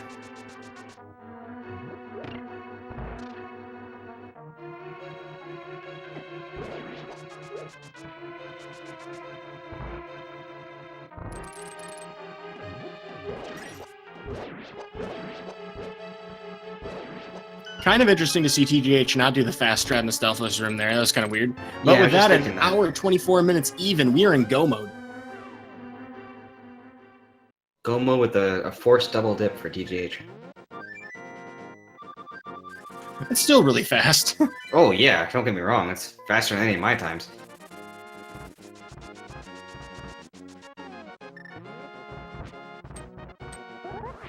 Well, there's not much left in here for Loonycloud to check. I can't think you're going to go to try next unless there's an item there. Ooh, TGH might get Waffle Housed here. Also can't beat Trihex, no Ice Rod, but there's still what 6 chests remaining? The 4 or 5 on Laser Bridge, and there's a bunch of chests. I'm not sure how many, but yes, 4 on Laser Bridge, 1 Mimic, and then 1 big key chest. Yep.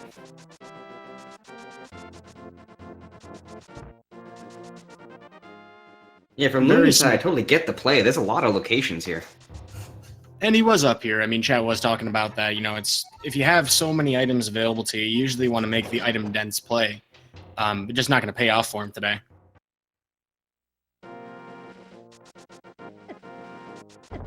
But we will get to see what's in Mimic Cave. Oh, we don't... Yeah, we have the hammer. Those squirrels. I hate those squirrels. Well, what's the trolliest thing we can find in this cave? Ice Rod? A shield? Oh, man. We've all watched a little bit too much Randomizer to be... we're coming up with the most evil, sadistic things we can.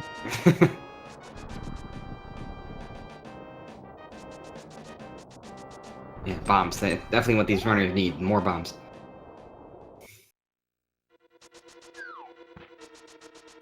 Okay, so the count is back. The next item count will be 17 for Big Key.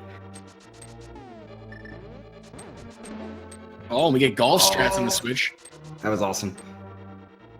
Seeing that he did an item dash there, it's pretty likely he'll do it for the Mummy Room as well. The one after this. Gotta bend it like Beckham. Clearly not hitting the crossbar on that one, though.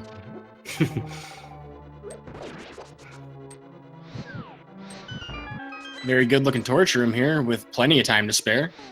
And we get the cane strats. Is it going to be... Yep. Oh, no, he's going to throw it. Well, we thought the kick was going to be up, but it is good anyway. Yeah, no, you can just... Wait, okay, 17? 18? 19? Oh, boy. Well, if you were hoping for a tile room, today is not your day.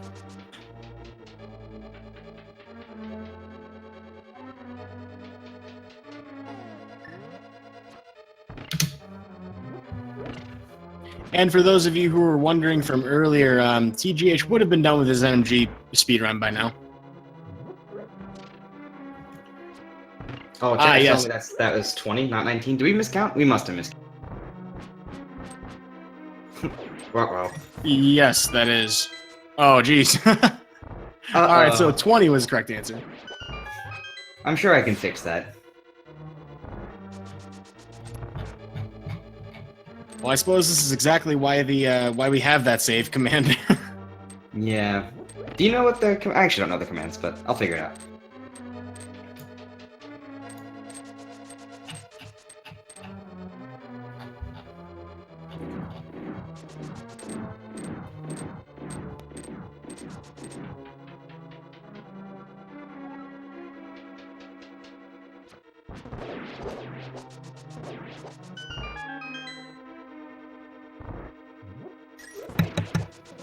Yeah, meanwhile, TGH in Gauntlet making quick work of it. This room is sneakily very difficult with the Stophoses. And of course, we call it a gauntlet for a lot of reasons. It is very much, well, it's not quite like a glove. It's really more like a, old school classic roguelike. There's just lots of enemies to kill, lots of very difficult to navigate rooms, and it's just a slugfest. TGH doing great work throughout so far, and getting a nice strafing shot on the ice.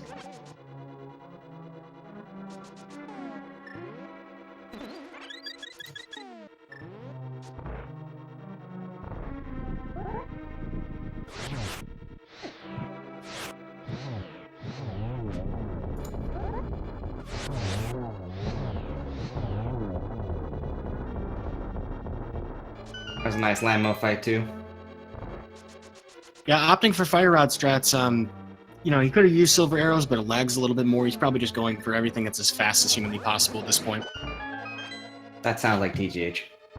Not only that, but he may feel like he's behind. That cane was a really big time sink.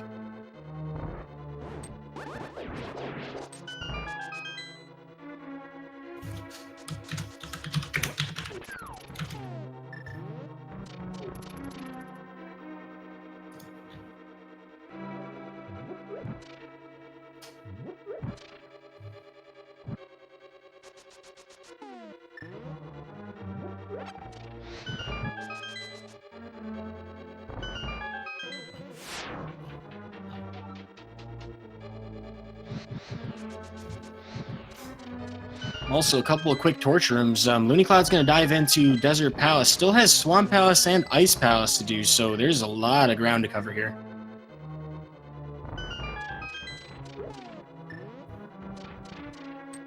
TGH will walk into Moldorm 2 fight very soon, though.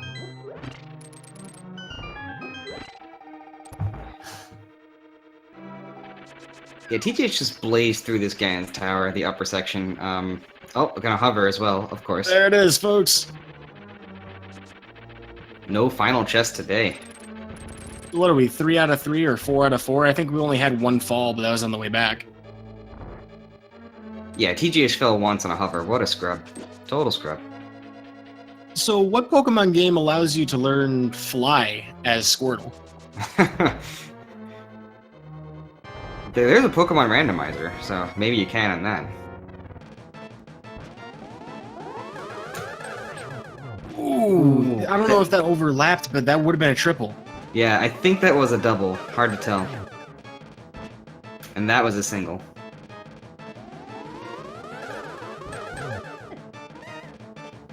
Yeah, so you should just need one more hit. That's 2 more. Yeah, so that first one was definitely overwritten.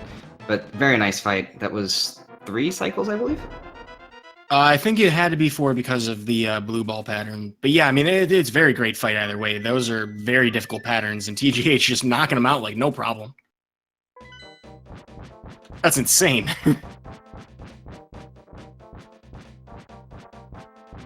Yeah, somebody wanted a geometry class. Well, folks, we've defeated the Geometry Wizard. It's time for the Whiz Pig himself.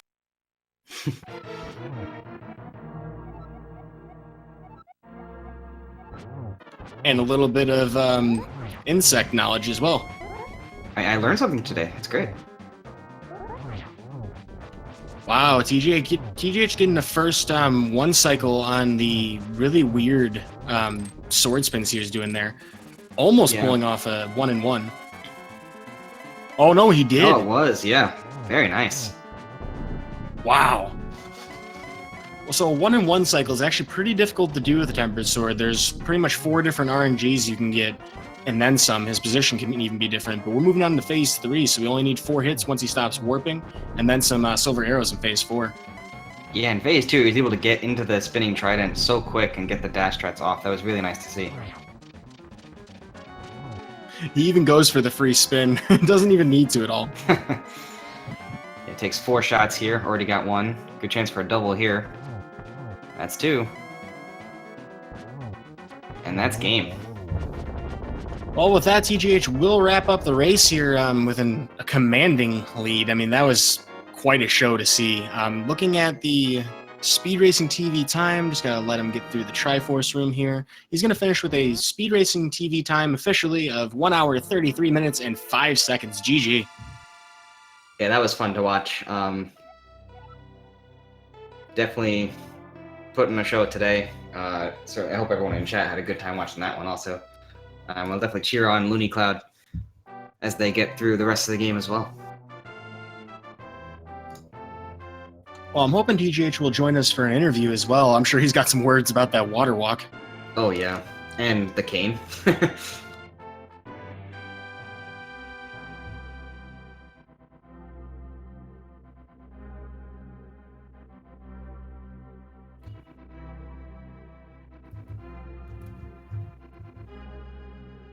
But yeah, Loonycloud making their way through the village of Outcasts. Not exactly sure where they're gonna go right now.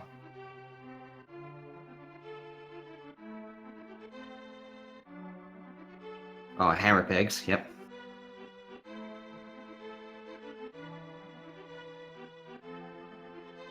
So yeah, Loonycloud just needs the flippers. We know flippers in Cave 45, and that's a pretty common check to make after going through Village of Outcasts, so that might be picked up very soon. Certainly one that you would probably make after this one. Yeah. I think Loonycloud did the purple chest already, yeah. Well, with that, though, we'll be able to dive right into... I have to imagine Swamp Palace will be next after that, but we're going north out of Village of Outcasts. It looks like we might be checking the northern Dark World then, and maybe even Bumper Cave. Yeah, that makes sense.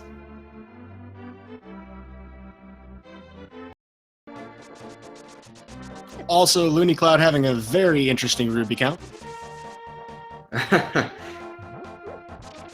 Demonic.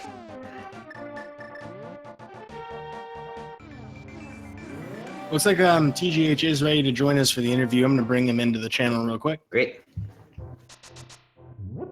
And we are joined by TGH, the victor of this match, elevating to 3-0. GG, TGH. Thank you. Thanks. Yeah, GG's, man. We got a bunch of questions to ask you. I guess first, how'd you Mario? What was going through your mind as you're going through like swamp and ice, knowing that you might need that item, but didn't want to spend too much time? What's really funny is last night's nightly seed was basically the same exact situation. So you're in like a faux go mode, basically. Yeah, and last night's nightly was the same thing, except it worked out the opposite way, where the big key was just on the left side. But basically, and I was even going through it in my head, like in a 1v1, I would probably do this. And that's exactly what I did, and I stuck by it. I basically just half go moded ice and swamp, just skip left side swamp. Yeah, there's no consideration in your mind for left side swamp? No, absolutely none. Like it could have been, and it was still in the back of my mind. Like it probably would have been. It probably would have been ice and then left side swamp if it wasn't an eastern or behind Saha. But yeah, classic randomizer, dude. I wonder what the odds are of having back-to-back seeds where the cane is not required before GT. Yeah, it definitely doesn't happen very often because it requires Meyer and Turtle Rock to be pendants, which is I feel like doesn't happen very often. No, it doesn't. which we were pretty thrilled to see that. I mean, that's some craziness. It looks like Pedestal was an unknown shield, so it looks like you had that to skip. We almost thought you were going to chuck it, but then of course you needed Samaria anyway. Although I know people in the chat want to know how exactly did you set up that water walk, because that's not very commonly known. So I'm pretty sure it's a pixel perfect setup, at least the way I do it on the Y coordinate.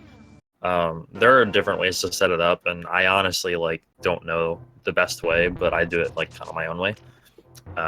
So you set up the water walk by dashing on the pixel next to the hole, and then dashing off the screen, and then from then on you can't take any damage. You can't jump straight down off of a cliff or whatever, and then you just jump straight down onto water and you walk on the water. I really don't know why it works. I don't think anybody knows why it works, but it kind of sounds like we're storing that falling animation or something like that. Yeah, and I knew that since I had Lamp and Cape, that Aga was in the logic, and there was probably something in East Dark World, so I gave that a shot, and luckily Hammer was on the pyramid, so... Yeah, that definitely saved you a lot of time, because Looney did not do that water walk and had to go through Aghanim, so that's a 5-minute advantage right there. Yeah, for sure. Being able to skip Aga like that is really nice.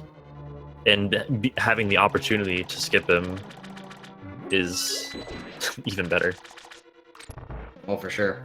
Definitely a first for us. Were you to see getting flute and boots and hookshot early in the seed? Yeah, that routing early on worked really well. Just the flute right into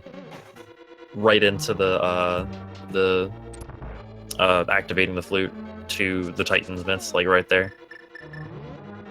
And, early on, there wasn't a whole lot different between the two of you. I mean, similar routing, similar movement. Well, actually, the movement was really what you had an edge on. We're seeing early pumping, early hook shots. You were using it everywhere. Definitely things that for a lot of people to pick up from. It really adds up. It really does. A lot of people don't realize how much that stuff adds up over the course of an entire seed, especially when you don't have the boots. For, well, we got boots pretty early this seed, but well, assuming you check the Ice Guard Cave.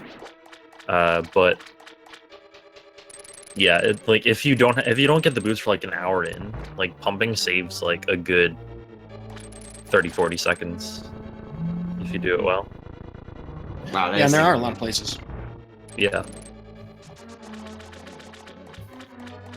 Yeah, right now Loonycloud is in Swamp, still has to do Ice. Definitely been making lots of good plays. I think the only real time sink that was unfortunate was dumping into Turtle Rock, because Loonycloud went to Eastern a lot earlier and got the Canis Samaria. I figured he might have, or I figured, I'm not too familiar with Loonycloud's playstyle, but I figured that, since Kane was where it was, he probably had it. Yeah, so what was going on in your head when you found that 17th chest in Gan's Tower and realized you had that double dip in your hands? I knew it was going to happen. It's just something in the back of my mind knew that was going to happen. But yeah, I was prepared for it, and I had a bunch of locations lined up to check.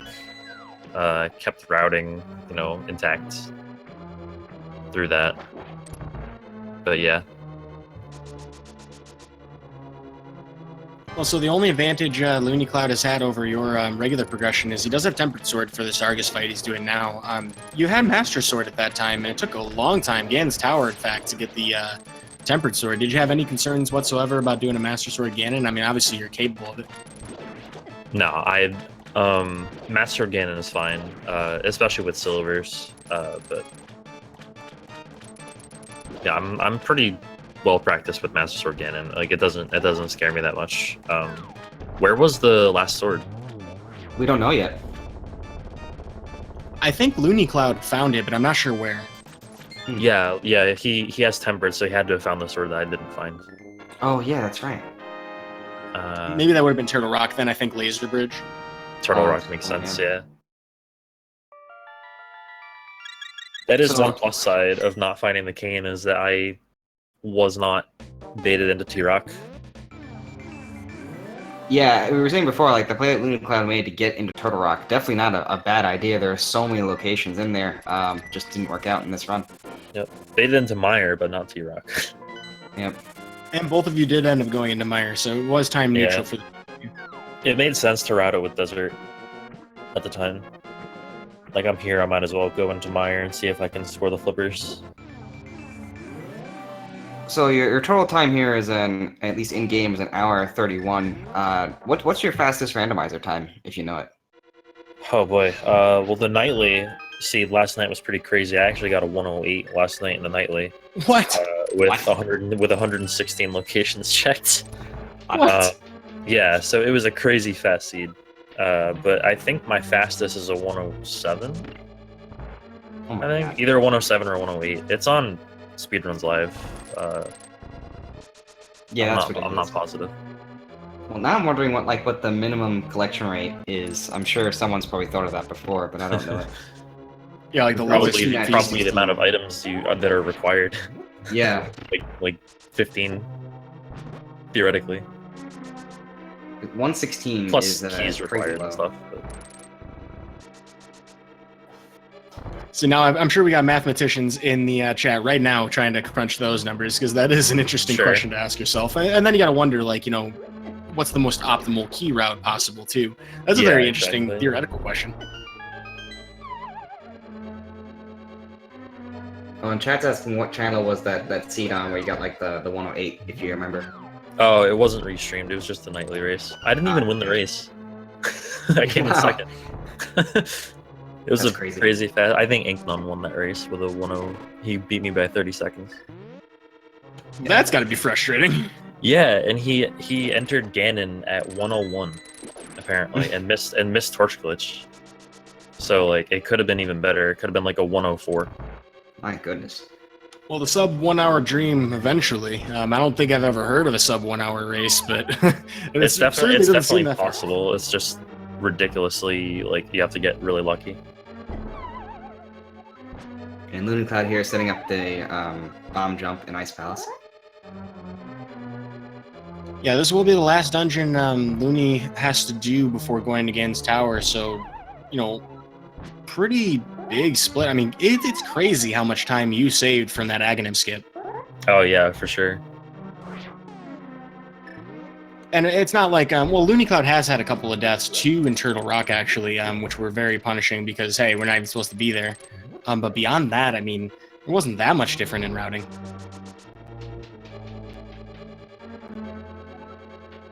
Yeah, those chain chomps, they're not fun.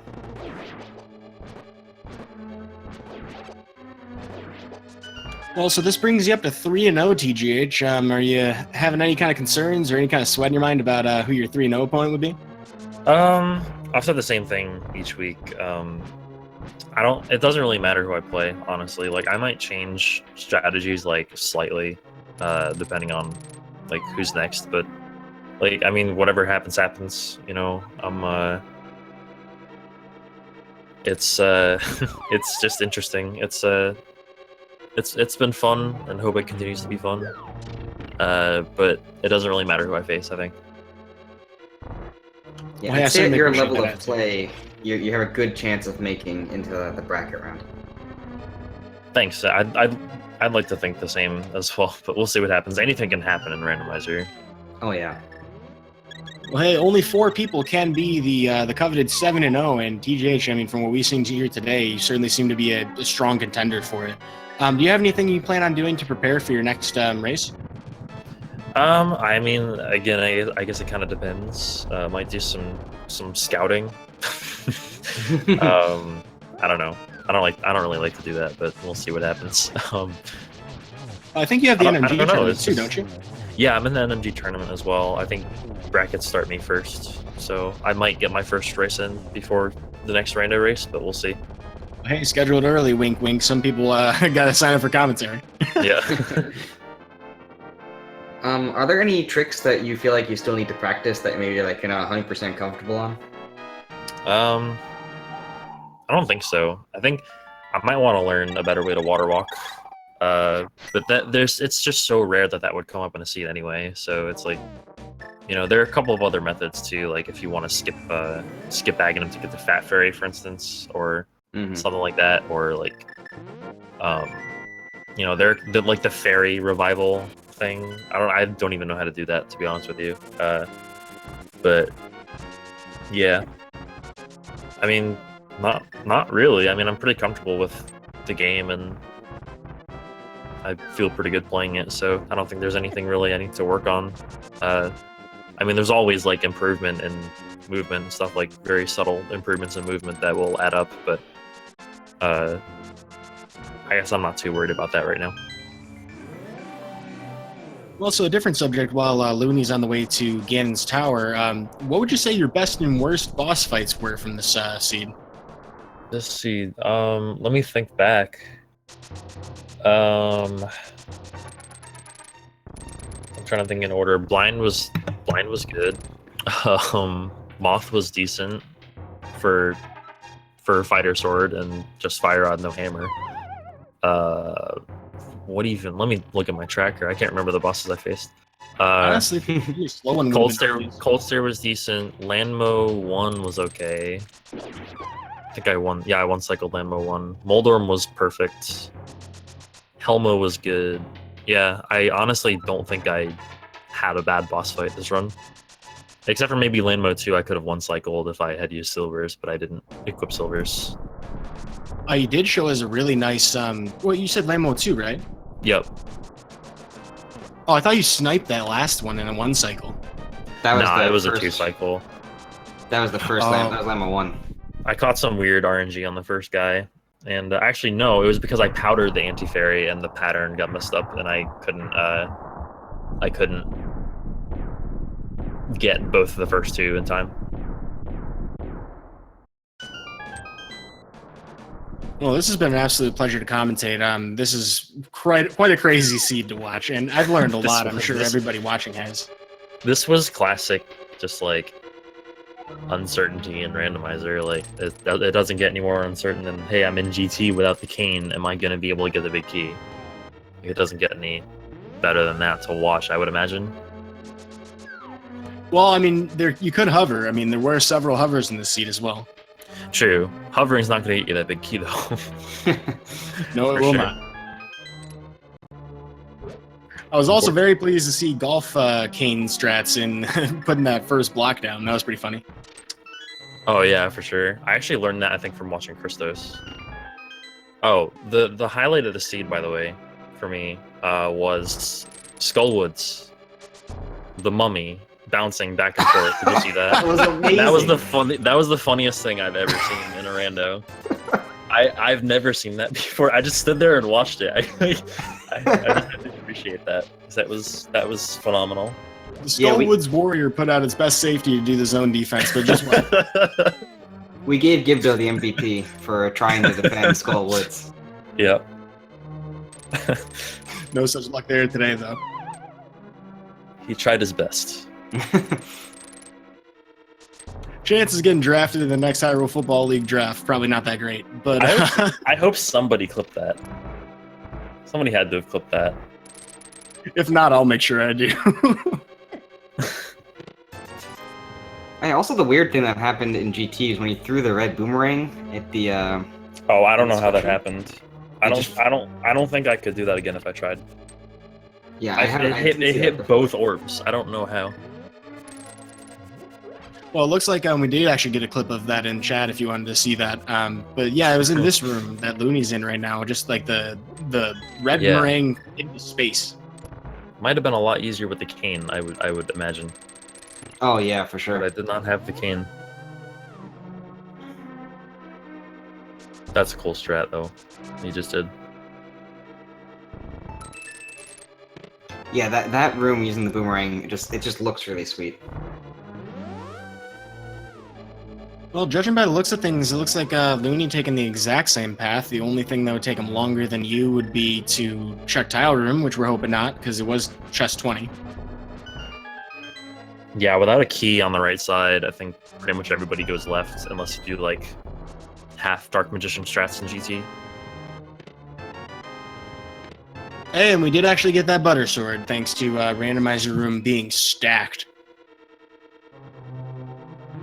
Yeah, that must have been an interesting moment, opening up Randomizer room and, you know, you find, what, Tempered Sword, Red Mail, and the Swagnet?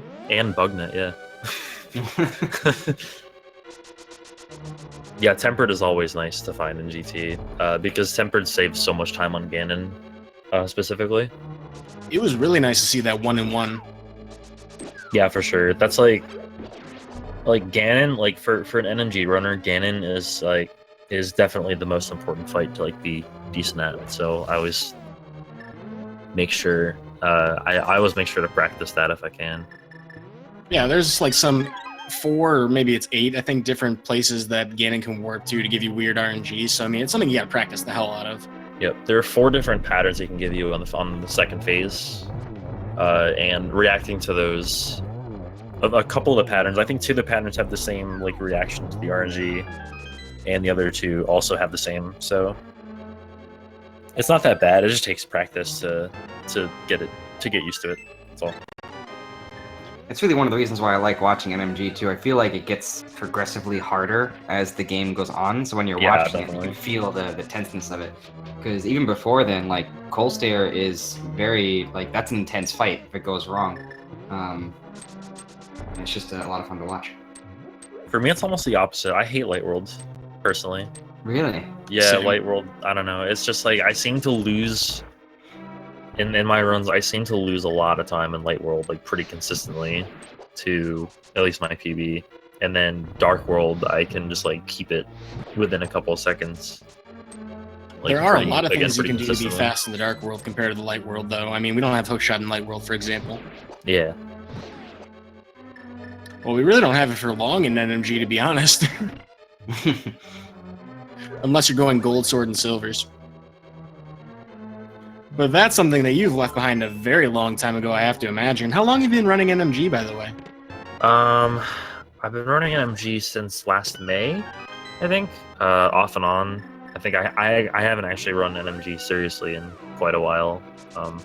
I stopped grinding it because it got a little bit not boring, but just like stressful, I guess. I didn't really enjoy grinding it that much, but I still like running it every now and then.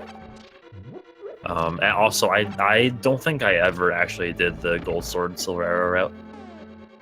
I did get other safeties though, but I never got Gold Sword or Silvers.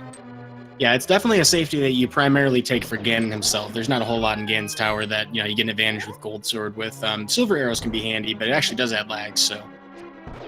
Well, I mean, that being said, if you're a new NMG runner, I do recommend Gold Sword and Silvers. It just makes things a lot easier. Even for Gauntlet, it's just nice to have.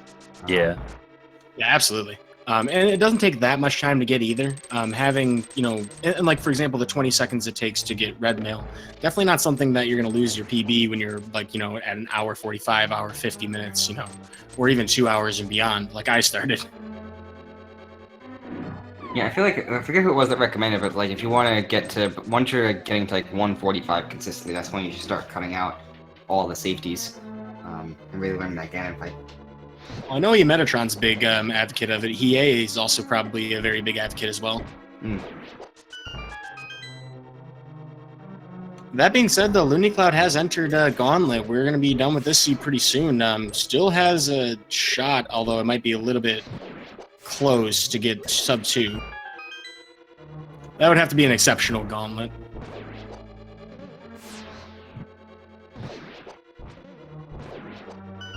So yeah, sub 2 with nearly completing Misery Mire, nearly completing Turtle Rock, completing all of Eastern, having to Aghanim. That's pretty impressive. Yeah, so I mean, while it looks like the timing here might look a little lopsided to a lot of folks in the audience, keep in mind these runners are very good at the game. And this is just a consequence of some really unfortunate routing, with Aghanim. This seed really trolled Loony hard here, and TGH managed to stay ahead of it. But so I encourage you guys, I mean, if you thought this was impressive, I certainly did. You should follow these runners and keep an eye out for the rest of their tournament lives. Both of these runners have a very strong chance of being competitive in this tournament. And for just later today, there are other matches going on. Right now in Speed Gaming 1, we have Wayne and Raspberry Floof. That's ongoing. That started at 3. There's another match in Speed Gaming 5 between Kova and Zapad. And there's a bunch of matches at 4 on Speed Gaming 4, ALTTP Randomizer, and Speed Gaming 3. Yep, that's right, folks. There is Randomizer all day, every day for the next foreseeable several months. We are in week 3 of the Swiss bracket, so we are going to do 7 weeks total minimum. We may actually end up needing more if it ends up working out that way, where we have to kind of do the Buchholz system, kind of weird. But as of right now, we're expecting 7 weeks of it total. Then we'll move on to our elimination bracket, which should be significantly smaller than the 512 entrants we have for Swiss right now. Yeah, it goes down to 128, correct? Or is it not? Is that not a hard number? I think that's the right number, because I'm pretty sure the NMG, which is half as big, should be 64, so that sounds right. It's going to be really hard to make some bracket predictions when we get to that point. There's so many strong runners in this tournament. Yeah, I look forward to it. I only started doing Randomizer and NMG last year, and what inspired me to do it was these Randomizer matches, which is just so much fun. And it's of a really course, strong community. And a lot of shared knowledge as well. You'll find that a lot of people who have played NMG have played Randomizer and vice versa. Folks, if you haven't considered it, TGH put it on show for us today, just how much, that execution comes into a factor. Loonycloud also very fast as well, but you'll see a lot of advantages that, some of our stronger runners will get from practicing the NMG vanilla speedrun. I highly recommend you folks give it a shot. A lot of movement tech that you can use from that, which will enhance your times here in the tournament. And specifically for Randomizer, there's a whole bunch of resources available that people have written lots of documentation on, like, commonly missed chests or routing decisions, like, oh, you just found this item, what does it mean?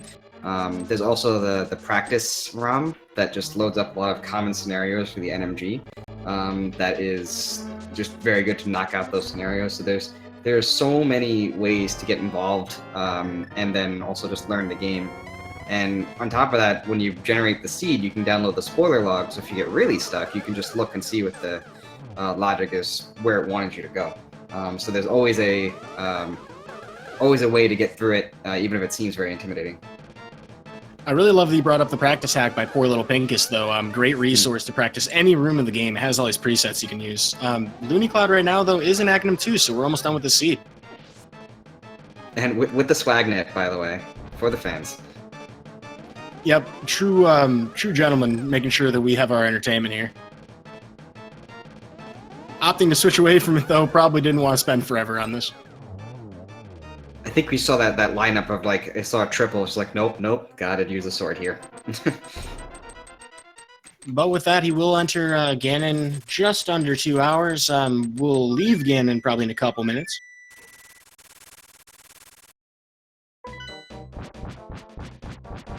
Well, folks, please cheer him on in chat.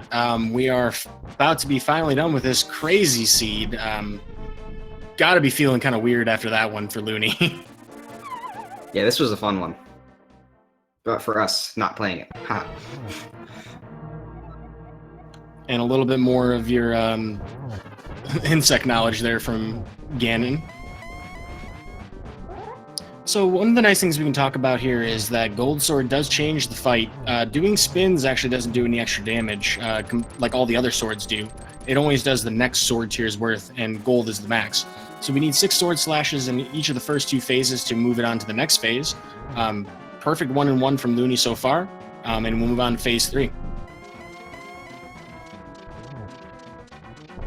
Interestingly enough, though, if it was silverless, it wouldn't matter if it was gold or tempered for that last phase. It's the same number of spins.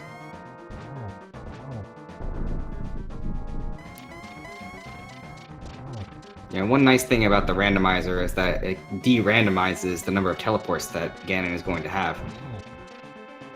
Yep, that's a really good point. He can warp. It's a 50-50 chance, just like Aghanim is, whether he warps or stays in position. So knowing that we have a set amount of RNG to work with, it's a lot easier to do this fight. And that's a double. Nice. Yep, you'll notice he didn't go for Torch Glitch. We really don't need it at this point. Yeah, half magic. I think Looney also has a blue potion. He wants that other double right here. Almost missed it. Double. Well, the double kills the trouble here in Ganon's, boss fight. We're going to get a final time here from Loonycloud in just a moment as he enters the Triforce room. Loonycloud is going to finish up the race with an official speed racing TV time of 2 hours, 1 minute, and 41 seconds. That is GG. Let's see if we can get him in for an interview. I'm also very curious to see what Loonycloud's collection rate is. Definitely checked a lot of locations.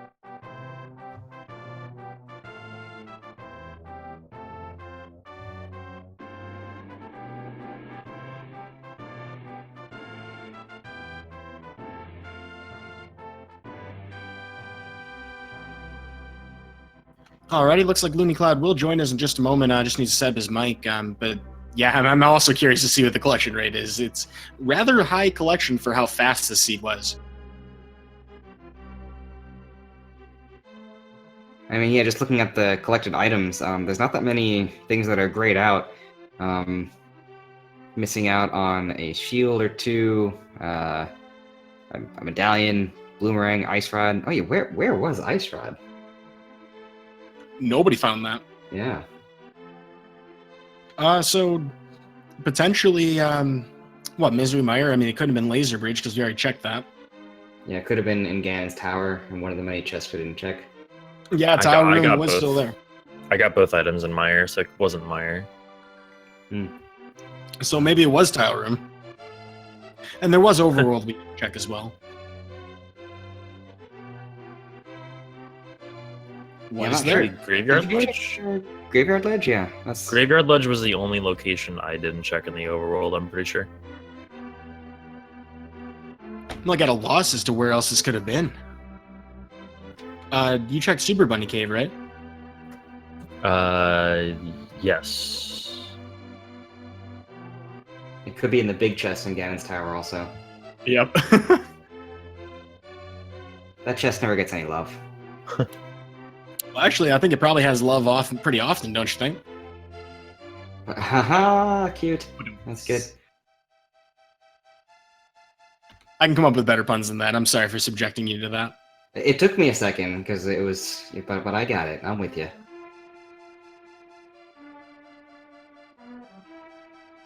I'm trying to think of what scenario would have to happen that would force you to check that chest. Sword situation, probably. Yeah, that's really about it. But it looks like we are joined by Loonycloud87. GG, Looney. What a crazy race. Hello, first of all, GG Teach. Hey, Looney and GG, man. Thanks. Good race. Yeah, so how'd you feel about that seed? What was going through your mind? I think that was actually a seed that I wanted to have because Teach is a far better runner than I am. So the seed had to be trolly and I had to make risky guesses and plays. But in the end, I totally missed the late Aga play. So that was a bit unfortunate. Yeah, the TGH was did a very fancy walk to get over to the east side of the Dark World and didn't do Aghanim at all, which definitely led to an early lead. Just kind of a very strange situation that doesn't come up very often, so much so that I've never seen that water walk before. So that was definitely a treat to see.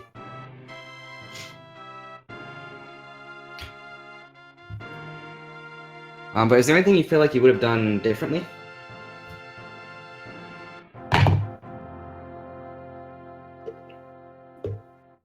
No, I don't think so. If I read the Aghanim requirement earlier for Palace of Darkness, I should have done that earlier. But yes, I totally missed that.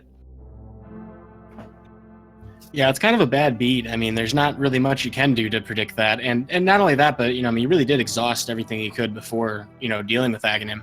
TGH made a lot of the same checks, really. I mean, the two of you, very similar routing early on, but I think TGH probably dived into Skull Woods a little sooner, but beyond that, I mean, that's really the most difference we saw before that Water Walk. Water Walk really opened everything up, as I'm sure you can tell.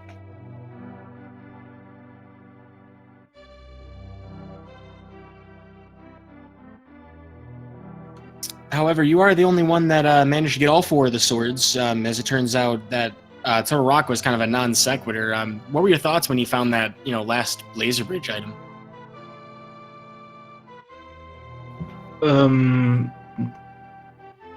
The items on laser bridge weren't that much of an issue.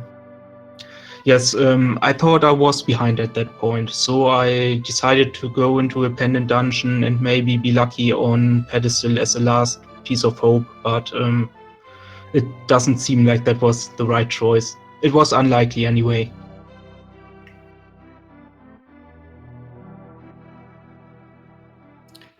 Yeah, so now I believe you're sitting at 2-1. How comfortable are you feeling that you're going to be able to make it to the bracket round? First of all, my goal, can you hear me? Yeah, we can hear you. Okay, I seem to have some issues with focus on Windows here. Yes, my goal is to maybe get out with a 4-3 or something. If I get more wins, that would be great, but I think that's a realistic goal for me, so that's what I'm aiming for now, and I'll think about things that happen, if they happen later. Well, I mean, despite the strangeness of Aghanim this seed, it was a really impressive performance from both of you. It's not like I mean, it's kind of like a 1 in 1,000 shot where you're going to have an Aghanim required, and that water walk happens to pay off that much. But I definitely think that you're a strong contender to really compete in this bracket. For what we saw today, there's no reason to think that you couldn't win a lot of matches against people as good or even better than TGH. Both of you guys put on an amazing show for us. Yes, but that's really hard to tell. Alone from the first rounds that I've watched, I've seen players that are definitely better than me, that lost and are on worse scores than I am, and I've seen people, that are worse, that are still in this bracket. So it's still in the phase where I think that this tourney is sorting out the skill levels. Well, that is the nice thing about the Bushold system. As far as next week goes, I mean, you do have a little bit of time before you even schedule your next match. Do you have any plans for practice or preparation? Yes, definitely. I'm going to play a lot more. I didn't have that much chances to practice this week because I had some broken hardware that needed to be replaced. So many things going wrong on my end here, and I'm glad it happened in this week where I had a really strong opponent, and now when I have more maybe an opponent that is more on my level where I need to be on my top game, that stuff doesn't happen, I hope. Well, I just want to say it was very easy to commentate this match too, because the skill from both of you guys was really amazing. Both of you doing a lot of tricks, doing a lot of hype things. So it was I had a lot of fun just watching you guys, and again, commentary was super easy. Yeah, I'm definitely gonna echo that sentiment. Well, folks, I think that these two runners have absolutely earned, a look at for the rest of the tournament. We're looking to look at the collection rates right now. Actually, only 10 items separated you, so it goes to show how some of these really exotic, minor glitches can really come and pay dividends. But folks, please send these folks a follow. There's going to be a lot more randomizer for both of these runners. As you know, from what we talked about before, 5 and 2 is the floor of the advancement to brackets, although with some dropouts, it could be some 4 and 3s. Both of these runners are in great position to, make a strong run at the bracket. So send them a follow, keep an eye out for them. These are definitely exciting racers to watch. I think that's about everything I have to say. I do want to thank Speed Gaming and everybody behind the scenes making this happen. Maximini for doing tracking, and Tear for doing our restreaming. Any other thoughts you'd like to share? Well, also we should probably give a shout out again to the runners, TGH, Loonycloud, and I guess just for final sign off, every commentators. I'm Lavos Cloud, and I am Uday Monistic, and this has been yet another fantastic randomizer race. Stay tuned, folks. There's a lot more ahead. Great. Enjoy the rest of your day, guys. Take it easy.